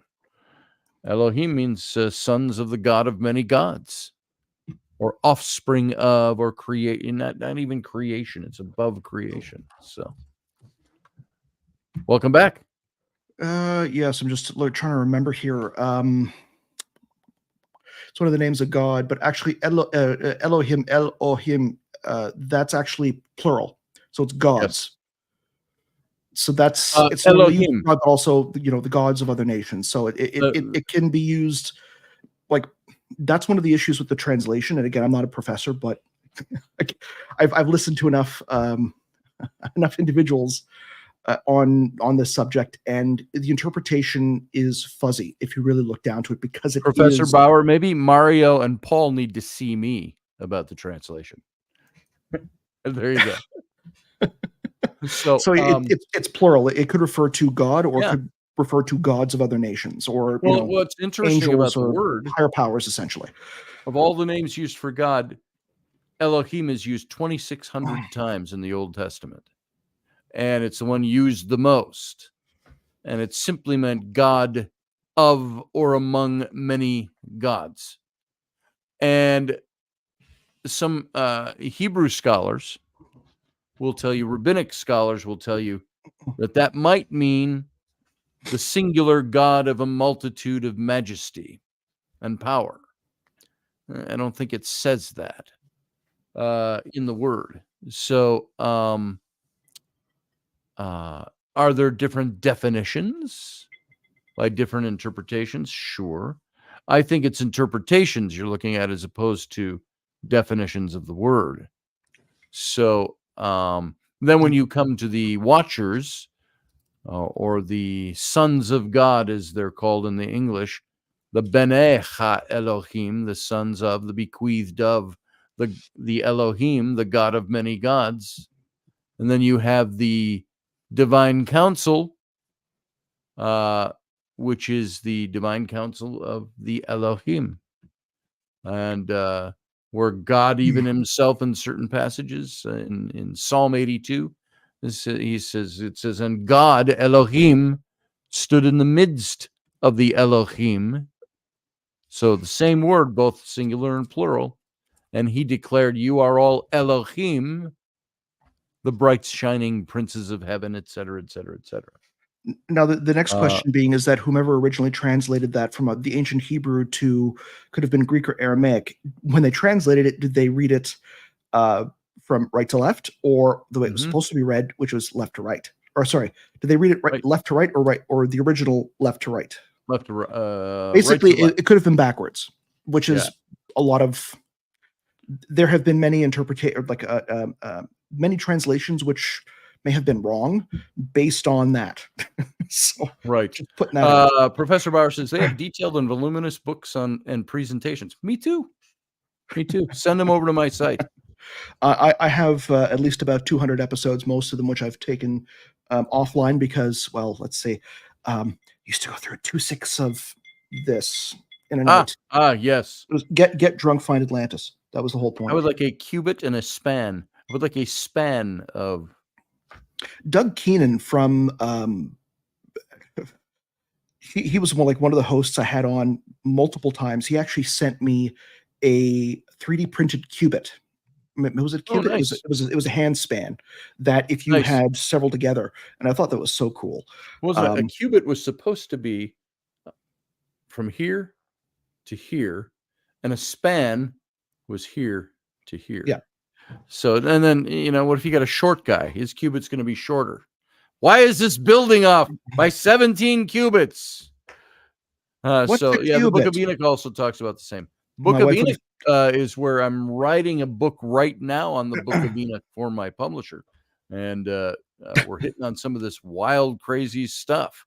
I was going to make a Bill Cosby joke because it's the only thing that I remember. But again, that there, speaking of Bill Cosby, and that's an entirely different kettle of fish. We're not going to get into that, but he made that one joke. God says, "Hey Noah, what? I want you to build an ark. It's got to be this many cubits by this many Right. cubits." Right. What's a cubit? Exactly. Explains it. Great. What's an ark? We've got Matthew Sainsbury calling in. How you doing, Matthew, from Barbados, man? Thanks very much. Yeah. Good night to you, Chris. Yeah. Good night, Scotty. Yeah. Yeah. Right now, my island right now is really getting a good reprieve from escaping the worst hurricane in the month of We're June. getting it 3 days. We dodged a bullet from that, which we're glad about. Glad you're because safe. If that hit us, yeah, if that hit us, we wouldn't be able to see you or anyone else. So we're glad that that didn't hit us. Unfortunately, the other islands took a direct hit. So we'll keep them in our thoughts and prayers, you know? Yeah. Mm-hmm. I have friends, and again, they're in Canada at this time of year, but they spend 4 to 6 months out of the year on Grand Turk, and every single your hurricane season, I always get worried. They've lived through a few themselves, and I'm just thankful for anybody who makes it out. And it's a dangerous time, and if you're here with us, I'm very grateful. Yeah, thanks. Yeah. Thanks. Yeah. Are you weathering your hurricane well out there? Is it hitting you? Yeah, well, I prepared as much as I could, and so, but Sure. it shifted at the last minute because I actually thought it was actually going to hit us, and it turned into a Cat 4, into a Cat 5, and that's the strongest hurricane we've ever had. Hurricane Beryl, the strongest we've ever had so early in the month of June, before the season really gets its peak between August and September. So yeah, Sure. you can see that there's a change in the climate going on for sure. There's definitely a change going on when it comes to weather patterns. So. Hey, Matthew, are you on a laptop or a tablet or a phone? I am on my phone here right now because my laptop. Do me a favor. Right now, Do me a favor. Yeah. Pick your phone up and hold it out from you like this, because I'm catching your light and you're silhouetted. We don't get to see your face. You come across just totally shadowed. Yeah. So my phone's there he is. I've seen you 100 times, but yeah, it's better. That's better. You look a lot better than I do right now. Okay. He looks more tan than us. Yeah. So I wanted to ask Chris a question. What do you think about the Betty and Barney Hill incident in 1961, where the interracial couple met? Oh, the Hills? Oh, yeah, the Hills. Barney and Betty Hill? Yes. I don't. My thoughts are, it's an interesting story. I have no idea. There are both ways that you can go, saying there are inconsistencies with the story, or it's so far gone at this point that I would say, again, it's plausible, or like even it's possible. But I don't know for sure. Like it's a great story. It would be awesome if it were true. I do not have. I can't say for certain if it is true, or at least as far as opinion. I just know that if it is, it's the most compelling story that I've heard. It seems to be a true story. By there seems to have been a lot of vetting of the story at the time. Yes. So I would think that there's something to it. I will say one thing, and this is again, Scotty, you know that I tend to go on tangents, so I'll try and keep this short. Absolutely. An individual that I know, I'm going to say individual, Spiros Malaris. If you Google him, good friend of mine. I haven't talked to him in a while, but I've been kind of off social media for the last year or so, busy with raising kids and stuff like that. He was if you remember the Fox TV show in 1996, the Roswell autopsy. That was by the great Jonathan Frakes, Mr. Riker himself. I actually have I've done an entire interview with him. He was Spiros Malaris was the individual whom produced that autopsy video. And I mean produces it was an entire movie production.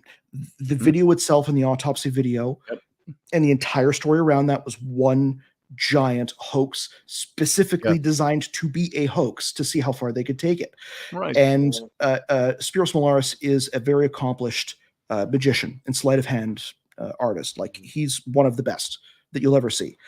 And he used sleight of hand to fool the Kodak experts on their film to convince them that the film that he had was genuine by essentially having not original film, but a piece of the film from that date that he basically was able to move around to try and show that no, this is real.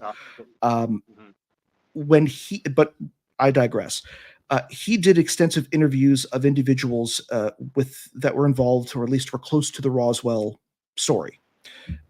His note from interviewing them before and after the autopsy special, that their stories changed, and they changed to fit the autopsy video. So, although possible, one thing that has always made me leery to try and believe stories when it comes to fantastical events is that people lie. Sure. And they'll lie for any, so I would say it's possible, but there is no definitive proof. So the only thing I could say is cool story, and I hope it's true. That's my thoughts on it. There's another one too that occurred in Rendlesham Forest in December 26th. Rendlesham? Oh my God, don't. The drama behind that between people who are involved is astronomical. Like we're talking, Democrats, Republican level of vitriol. Yeah. Like you think the United States and North America have animosity between points of view? Talk to individuals involved in the Rendlesham Forest, and you're going down a rabbit hole of drama that would make the Hatfields and McCoys. That's more of an American. Yeah. Basically, that would make Spanish and Portuguese in South America and their vitriol and their disdain for one another, for the most part, seem tame in comparison. That's all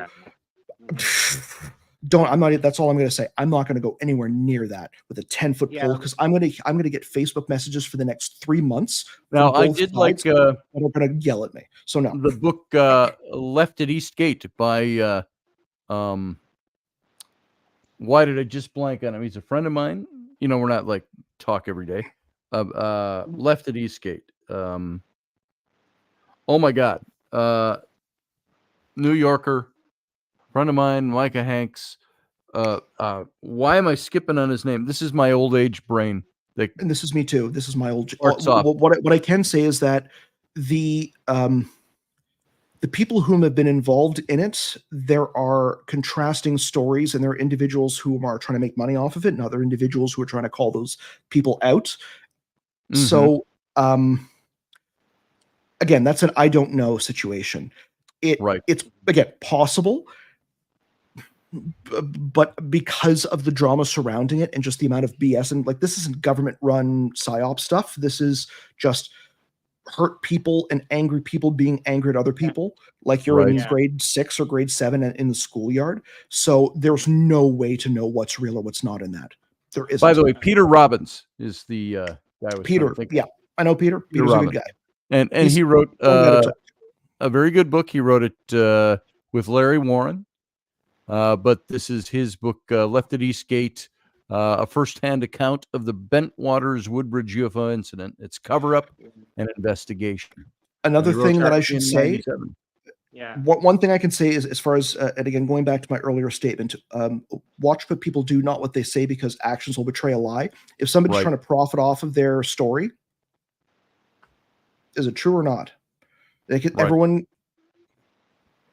all I'm going to say, if you're trying to make, money off of it, then you always have to question further. Thing, I will say this: if somebody has dedicated themselves in their life, this is what I write about, this is what I think about, this is what I want to teach, this is what I want to share with you. It sure is nice if you get a paycheck out of that. It is to say, wow, I can do this and pay my light bill. And that is the other side of the coin. That's the other side of it. Yeah. There is and that always has to be able to try and question people's motives. It's not so much looking at individuals within these stories and claims and trying to say, well, they have, they have a right to make money. Sure, everyone has a right to make money. I have a right to make money off of my designs, just like Scotty has a right to make money off of his art. And it also comes down to if somebody had a life-changing, I should say, Experience. like I dated somebody a long time ago whom had extremely long-term had a long-term life experience that changed them fundamentally.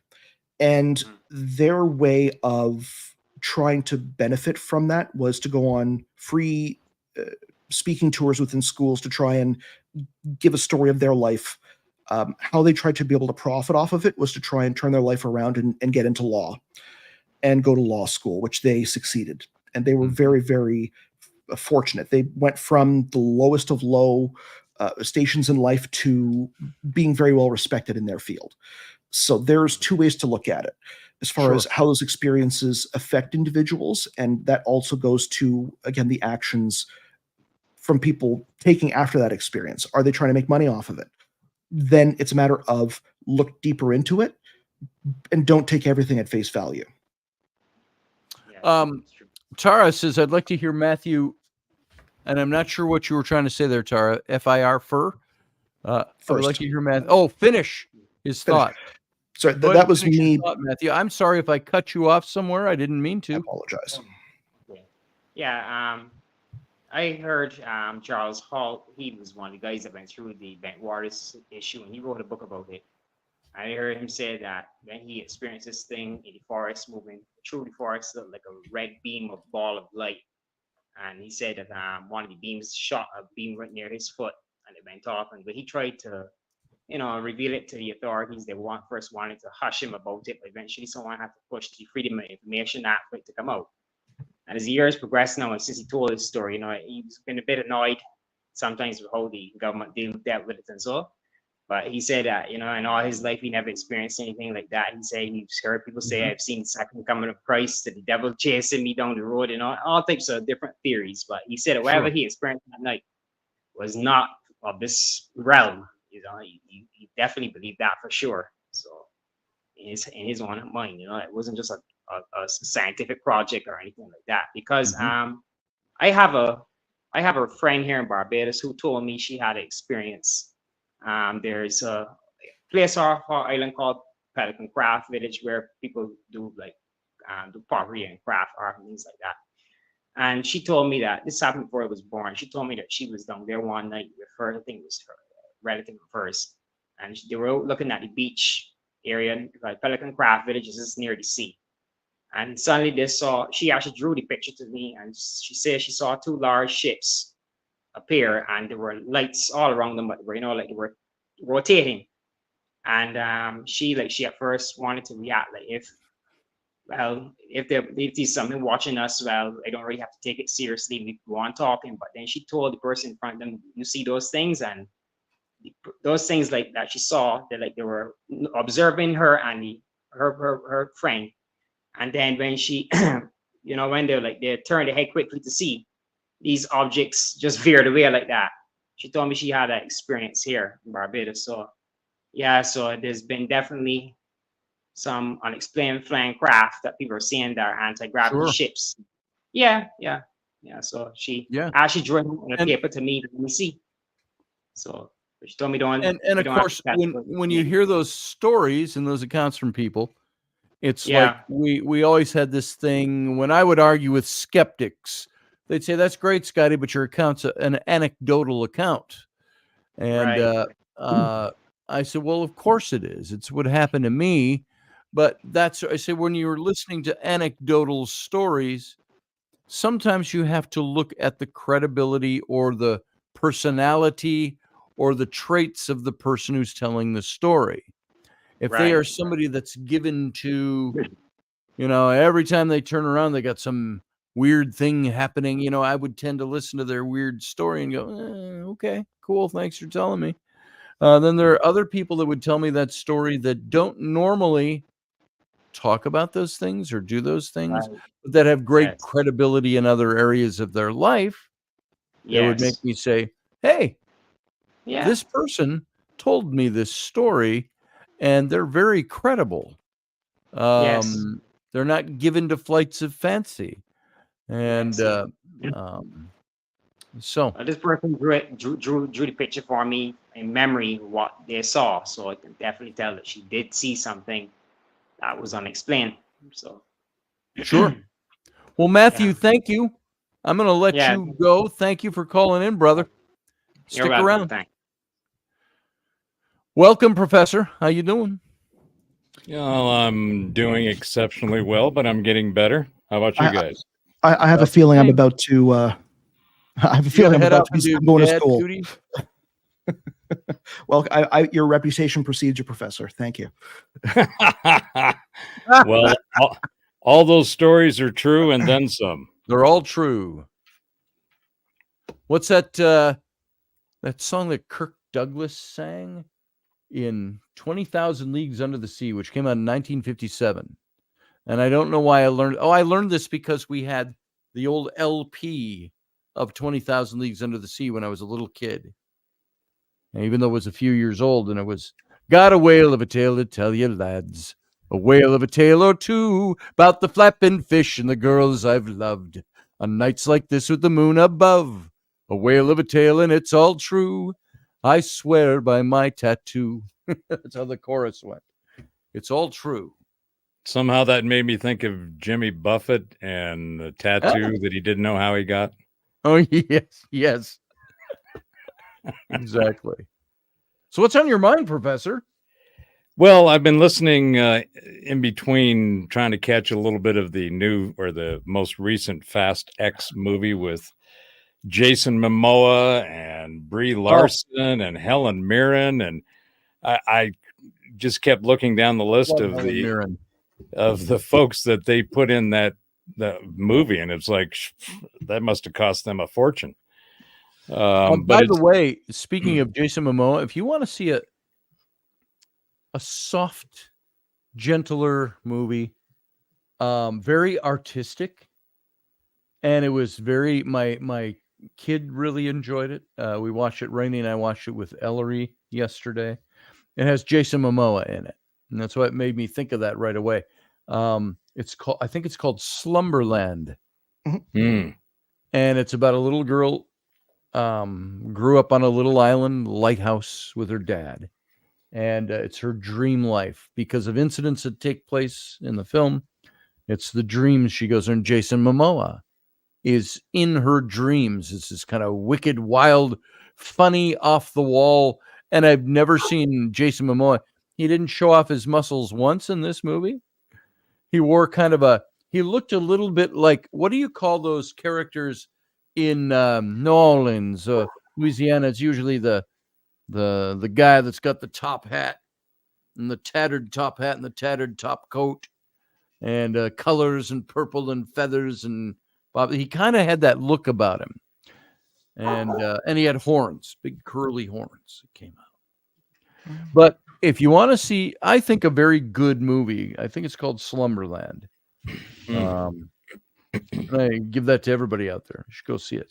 Well, there's nothing like muscular cut badasses playing goofy characters, goofy guys. What was it Schwarzenegger did with the kid, Kindergarten Cop or something? Oh yeah, it's not a tumor. Yeah.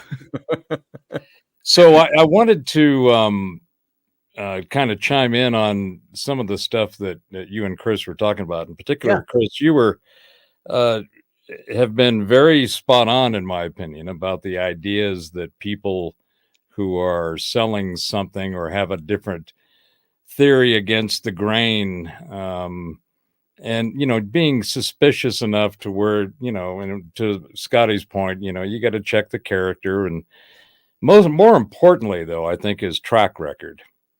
And track record is something that I don't think it's given enough credit for those that have been plowing the path, if you will, to what I refer to as the knowledge apocalypse, which you've heard me go on ad nauseum, Scotty, but it's the whole idea that the curated narrative is coming to an end. All of the shit that we've been taught in school and in the theologies, the philosophies, the sciences, the academics, all of it, in my opinion, in my exploration, is at a minimum 50% of it is bullshit. The other 50% is missing a great deal of new data, information that has been thoroughly combed and analyzed by independent researchers. That's why I kept dropping names in the chat. Yeah, I was going to ask Jordan- you, what was that list of names all about? Jordan Maxwell. He didn't do any of his shit for money, but by God, he sure tore up the truth that was given as truth, because there is a difference between truth and fact. Truth is what one believes. Fact is empirical. So, David I Icke, say facts are amoral. They Facts aren't there are- to make facts a are moral point. facts are They're- empirical. The fact is the sun rises and sets every day. Well, That's yeah, like truth is entirely different. Like truth can include fact, but it also includes Good. belief. So, Yes. like Belief you know, is not a fact. no, No. again, there's objective truth, which is like what everyone believes with some fact, or even facts themselves. I come from a family of say my mother was a statistician, and I can tell you right now, stats can be used to create facts which are meant to try and drive a narrative. So you know, it's the old adage. I believe it was P.T. Barnum. Believe half of what you see and none of what you hear. Right. Right. And Twain chimed in along those lines. And if you read the news, you're uninformed. If you're misinformed. If you do read it, then you are uninformed. I mean, There you the go. problem that we have today, in my opinion, is that there's been a clear unraveling of all of the narratives and all of officialdom and the authoritarians and all of the different silos of knowledge and the different sects of belief systems is coming unraveled. There is nothing out there that is sacred anymore. The whole idea, for example, I kept threw in David Icke, Michael Sarian. I mean, these are people who did deep research. You're disagreeing, Chris? 100%. Okay.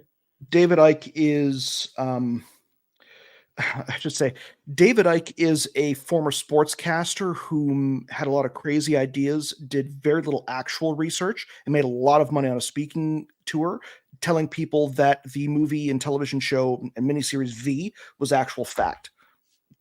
It has Yeah, zero yeah, proof, he did zero say that. evidence whatsoever. And in all honesty, it's like until he actually shows me a dead reptilian, no way in heck. He's a celebrity who tried to stay relevant. You know, and that has been my belief from. What do you think of him now? Because he I seems think very I'm different surprised now he's than he still was in alive. his purple phase days. Well, I'm surprised he's still alive. To be all honest, I thought the gout would have gotten him, but you know, that's me. Why would they have gotten him? The gout? Oh, the gout. gout. Okay. The gout. Okay. I don't. What about Jordan Maxwell? Jordan. Sorry. Refresh my memory here. Oh, I'm ADHD, so my ability to remember names is low, but I remember, you know, Jordan has been he died a few years ago, but Jordan Maxwell was dropping nuggets from the late 80s through the 2010s. And as I say, nothing has been proven, nothing that he has said has been proven inaccurate. And nothing's been proven actually accurate. Kind of the, to be all honest, that's kind of the backwards way of coming at it. Again, as a researcher, an independent scholar, that's one thing. If somebody's claiming, now I'm actually remembering, anybody who brings up Nostradamus, again, it comes down to belief. If you're going to believe soothsayers and truth tellers and you know, scryers who can glean the future, I can only remember, and as you said, I think you actually said track records are one thing. And this is one thing that my wife always says, and I'm going to, you know, praise her to the high heavens for this one. Past actions are a good predictor of future behavior. So, you know, you can kind of make an educated guess on what's going to happen based on what's currently going on, and you can kind of project. But as far as being able to actually see the future, Like scientifically, sure, maybe we can do it like a couple hundred years from now. But Would be anybody who interesting. claims to look into into a bowl with water in it and say that they can tell when the Antichrist is coming, I'd say that you got to lock that person away, because it's like, Right? okay, Yeah, buddy, yeah. because I don't So see it every single time I've seen it happen and I've seen it done. It's always been smoke and mirrors, no different than the Turk chess player who's pretending to be a machine that can then beat people in chess, in the 1800s. It's all a show. what's your thoughts on remote viewing? I would say that remote viewing was actually Hal Puthoff's kind of let's try and scam the government out of a lot of money. And he brought a bunch of his Scientology buddies in to kind of keep the show going. And when the army is like, oh, this is great, it's like, well, the Russians may have been doing it, so we got to try and do it too.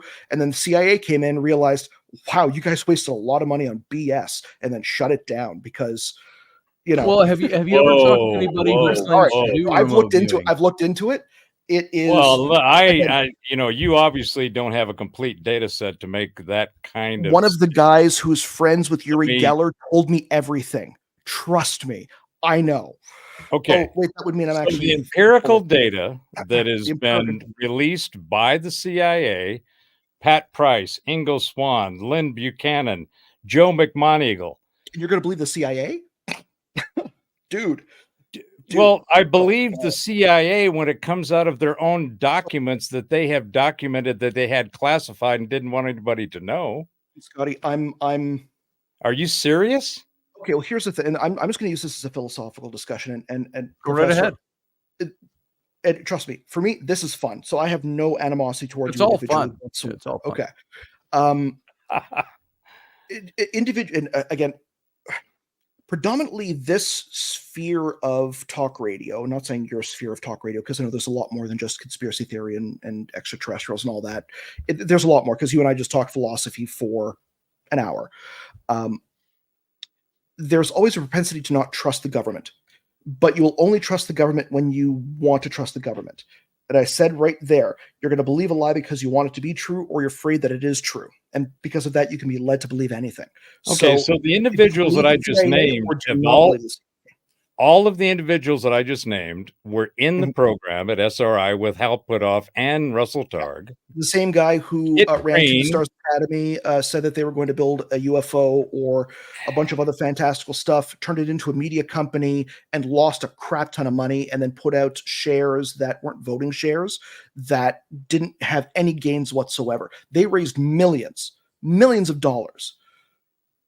So you don't think that the government is actively involved in remote viewing now? If they are, I also have some magic beans I could sell you.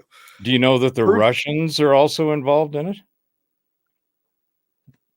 Anybody's going to try anything, but whether it's actually physically possible or not, or whether it's scientifically or spiritually possible. Like, I could read you as an individual through cold reading, but I'm not psychic. And people can fake psychic powers through psychological sleight of hand and psychological tricks. It is not hypnosis and all of those things. But it is so you don't believe then, correct me if I'm wrong, but it sounds like you don't believe that psychic ability is a natural aspect of consciousness.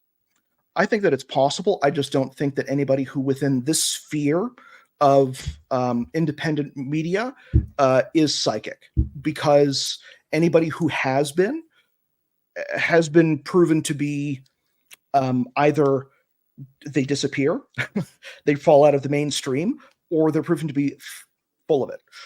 To be honest, it's not that I'm a skeptic. I thought that I was psychic when I was younger, and then I realized, oh, that's right, people lie, and this is a business, and people are trying to make money off of this to be famous, because why not? Is that what changed you from believing you were psychic? No, it was realizing that I actually learned psychology, and I learned cold reading, and I learned that that's actually a lot more fundamental, because I make people believe that I'm psychic by trying to get cues off of them. I'm a very good reader of people and individuals and nonverbal communication.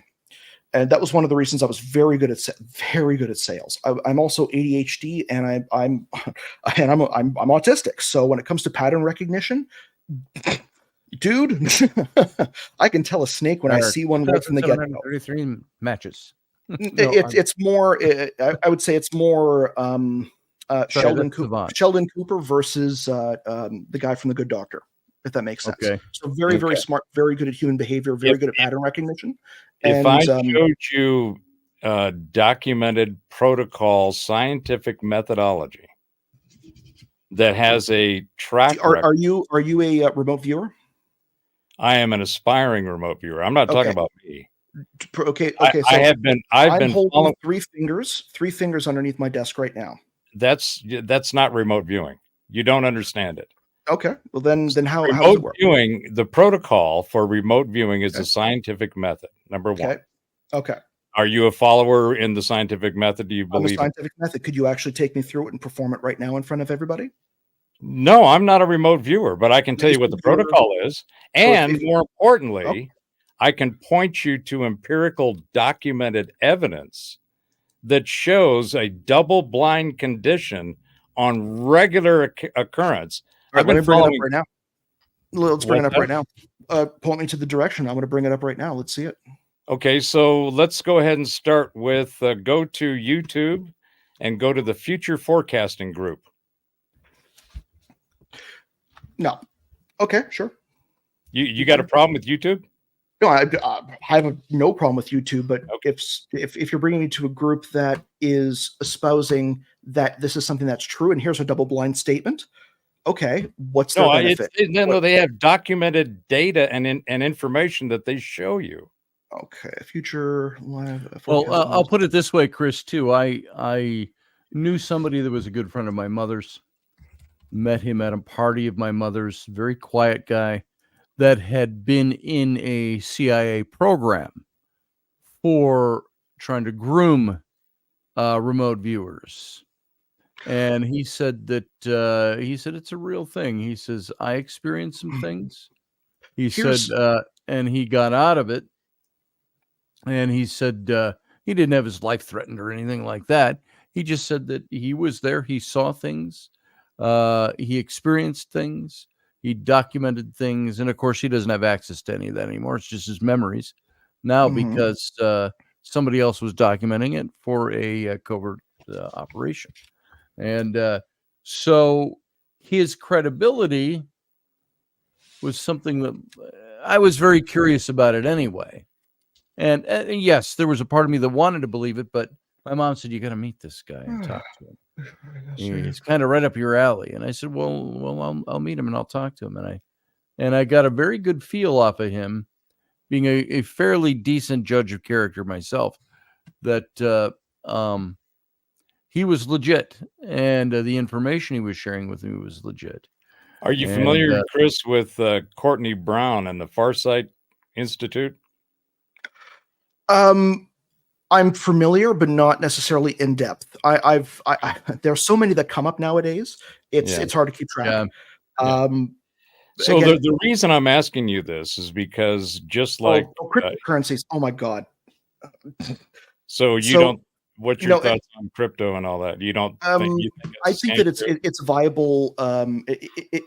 It's a viable hedge to try and work the market, to try and buy low, sell high. That's the whole point. You can use it for bartering, but as far as some grand solution to all of our problems, I'm a realist when it comes to finances. Okay, but let's back up. It doesn't exist. It's an intangible. It's a thought. It's an idea that you're purchasing and then selling at a higher rate. As far as anybody who's trying to be able to sell crypto, no. There have been more crypto scams that have scammed billions out of people. You look at people like CoffeeZilla, whom are independent researchers, whom have brought down people like FTX, multi-billion-dollar organizations that have taken untold amounts of money. If anybody's trying to be able to espouse Bitcoin while also claiming some type of metaphysical, it's usually 101 MO for being a scam of some kind. So, I'm going to look into it. I'm going to say 99% from any pattern that I've seen, it's bullshit. Okay, but I'll look into it. Yeah, I'm just saying pattern recognition, right? Yeah, what I know about cryptocurrency could fill a thimble. I just have a good friend that Well, I did a lot It's of like, work with here's that we can see made hundreds the of thousands future. of We're psychic, dollars and here's in some crypto cryptocurrency. that I you never can got buy, and you into should it. believe in us. Like, Okay. I'm sorry, what? It's like, Yeah. okay, I'm a traveling person selling vacuums, but also I have this insurance that I can sell you. Maybe, like, Well, back in the day, Chris, just for context, I used to be a Kirby vacuum salesman back in my teens. I buy And I Dyson used- now. And I he used had to have a one too, lasted plaid 25 years. seersucker And I sold Coke on the side. So, Like cocaine? Coca-Cola Yeah. or Anyway, cocaine, right. This is back in the 70s, probably Yeah, before you probably were cocaine on the born. side. I understand. By how the way, Kirby Roger vacuum Rabbit, company thanks for guys being made here. money. But let me try to bring some empirical data that is based on pattern This- recognition and This is system from verified sources, not somebody trying to sell crypto.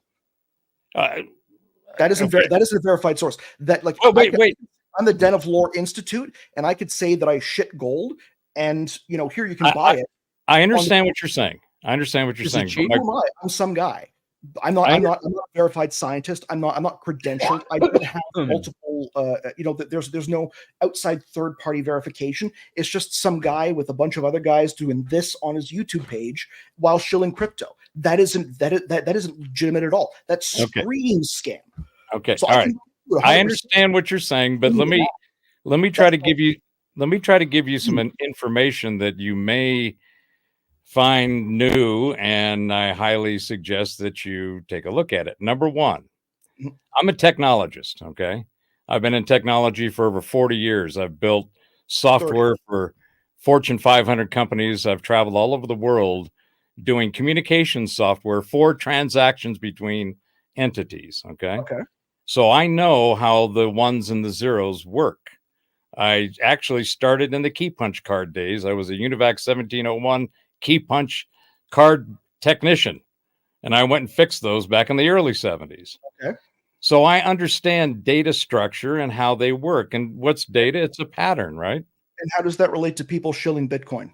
I'm going to get there. Get there. Just hold on. You don't have much time because we're already past time. So the reason cryptos exist is because of a data structure called blockchain. Do you know that? Yes, blockchain is a ledger. It's not a database. So it's just a database. It's a ledger structured database. Yes, but it's non-modifiable. It shows the record. It is a secure, unmodified, pure, and transparent and trustless data structure. Keep going. Right? I'll see where this goes. So the reason cryptos exist is because they're built on a blockchain. Okay. Blockchain is what they call it. Actually, is a token. It's called tokenization. Okay. Keep going. Tokenization is one of the two security models that are used in our current electronic financial system known as our credit cards. We're at 2 hours. Can you get to the point where you explained where people whom claim to be remote viewers are promoting Bitcoin and other cryptocurrencies?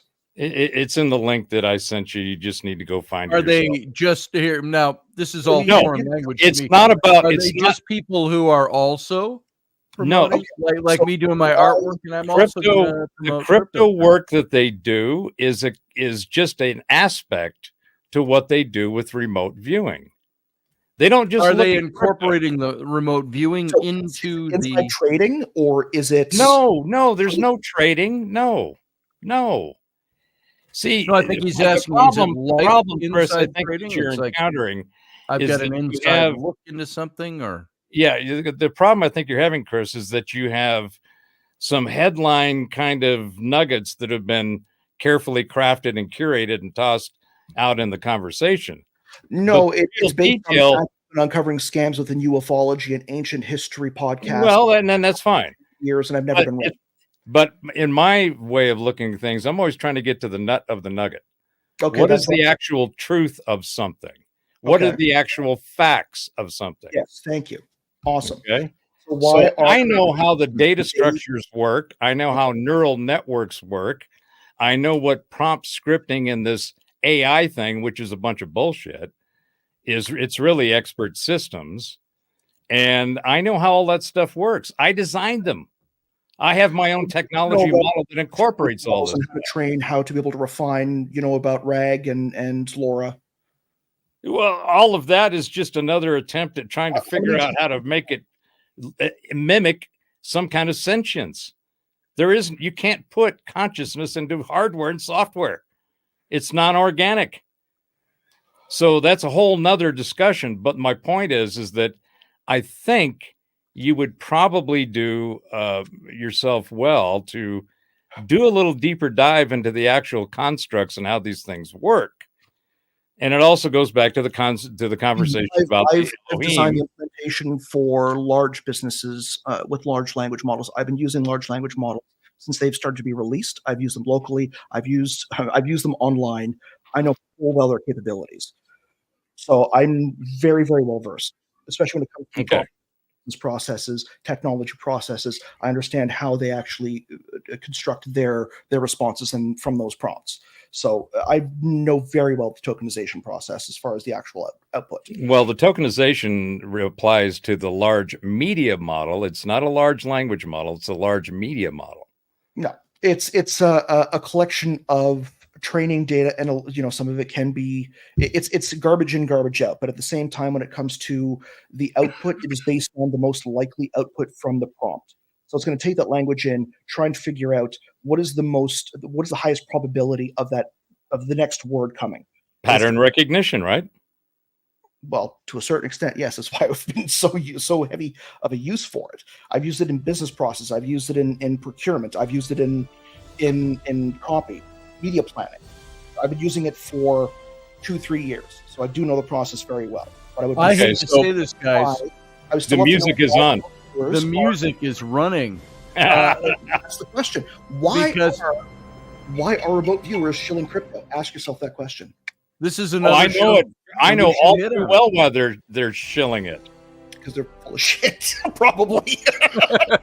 Everybody's got an opinion that's like assholes, right? And I would say it's more of a likelihood. But hey, Well, let's hit this another time because we're frankly way over time. We're over time and out of time tonight. Anyway, I would stick around and say, let's just let it roll, but I can't tonight. And so, Chris, I really appreciate you being here, brother. Dude, this is something I've wanted to do for a long time. Let's do it again. And let's get Professor on too, and let's talk about this stuff again. Yeah, let's talk tech. Let's talk about. I'm not a tech person. I would love. Let's talk systems, and let's talk about Mario Biglino, Paul Wallace, all of the new translations that have come out and completely blown all of the belief systems into the sea because they're so wrong. And as I've worked in linguistic field for the better part of a decade, in terms of linguistic family, yeah, I'd love to do that. Yeah, because I know the science and I know the process. So sure, let's go for it. Awesome, I'm up. All right. Well, we've got Canada playing in the background to honor Chris. Chris, thank you for coming over from the Great White North, even though it's hotter there than it is here right now. And I appreciate you being I've had a very long time, Scotty. Sorry for cutting me off. It's been fun. Professor, I'm going to let you go. Thanks for being here, brother. My pleasure, gentlemen. Thank you very much, Chris. We'll see you next time. And I look forward to getting together again. All right. And I hate to cut this conversation short, but we have to because it's time. So, Chris, thank you for being here, brother. We'll catch you next time. Let's let the music swell as you're on your way. All right, there you go.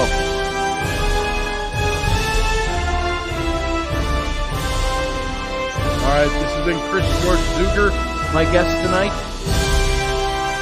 Thanks for being here, brother.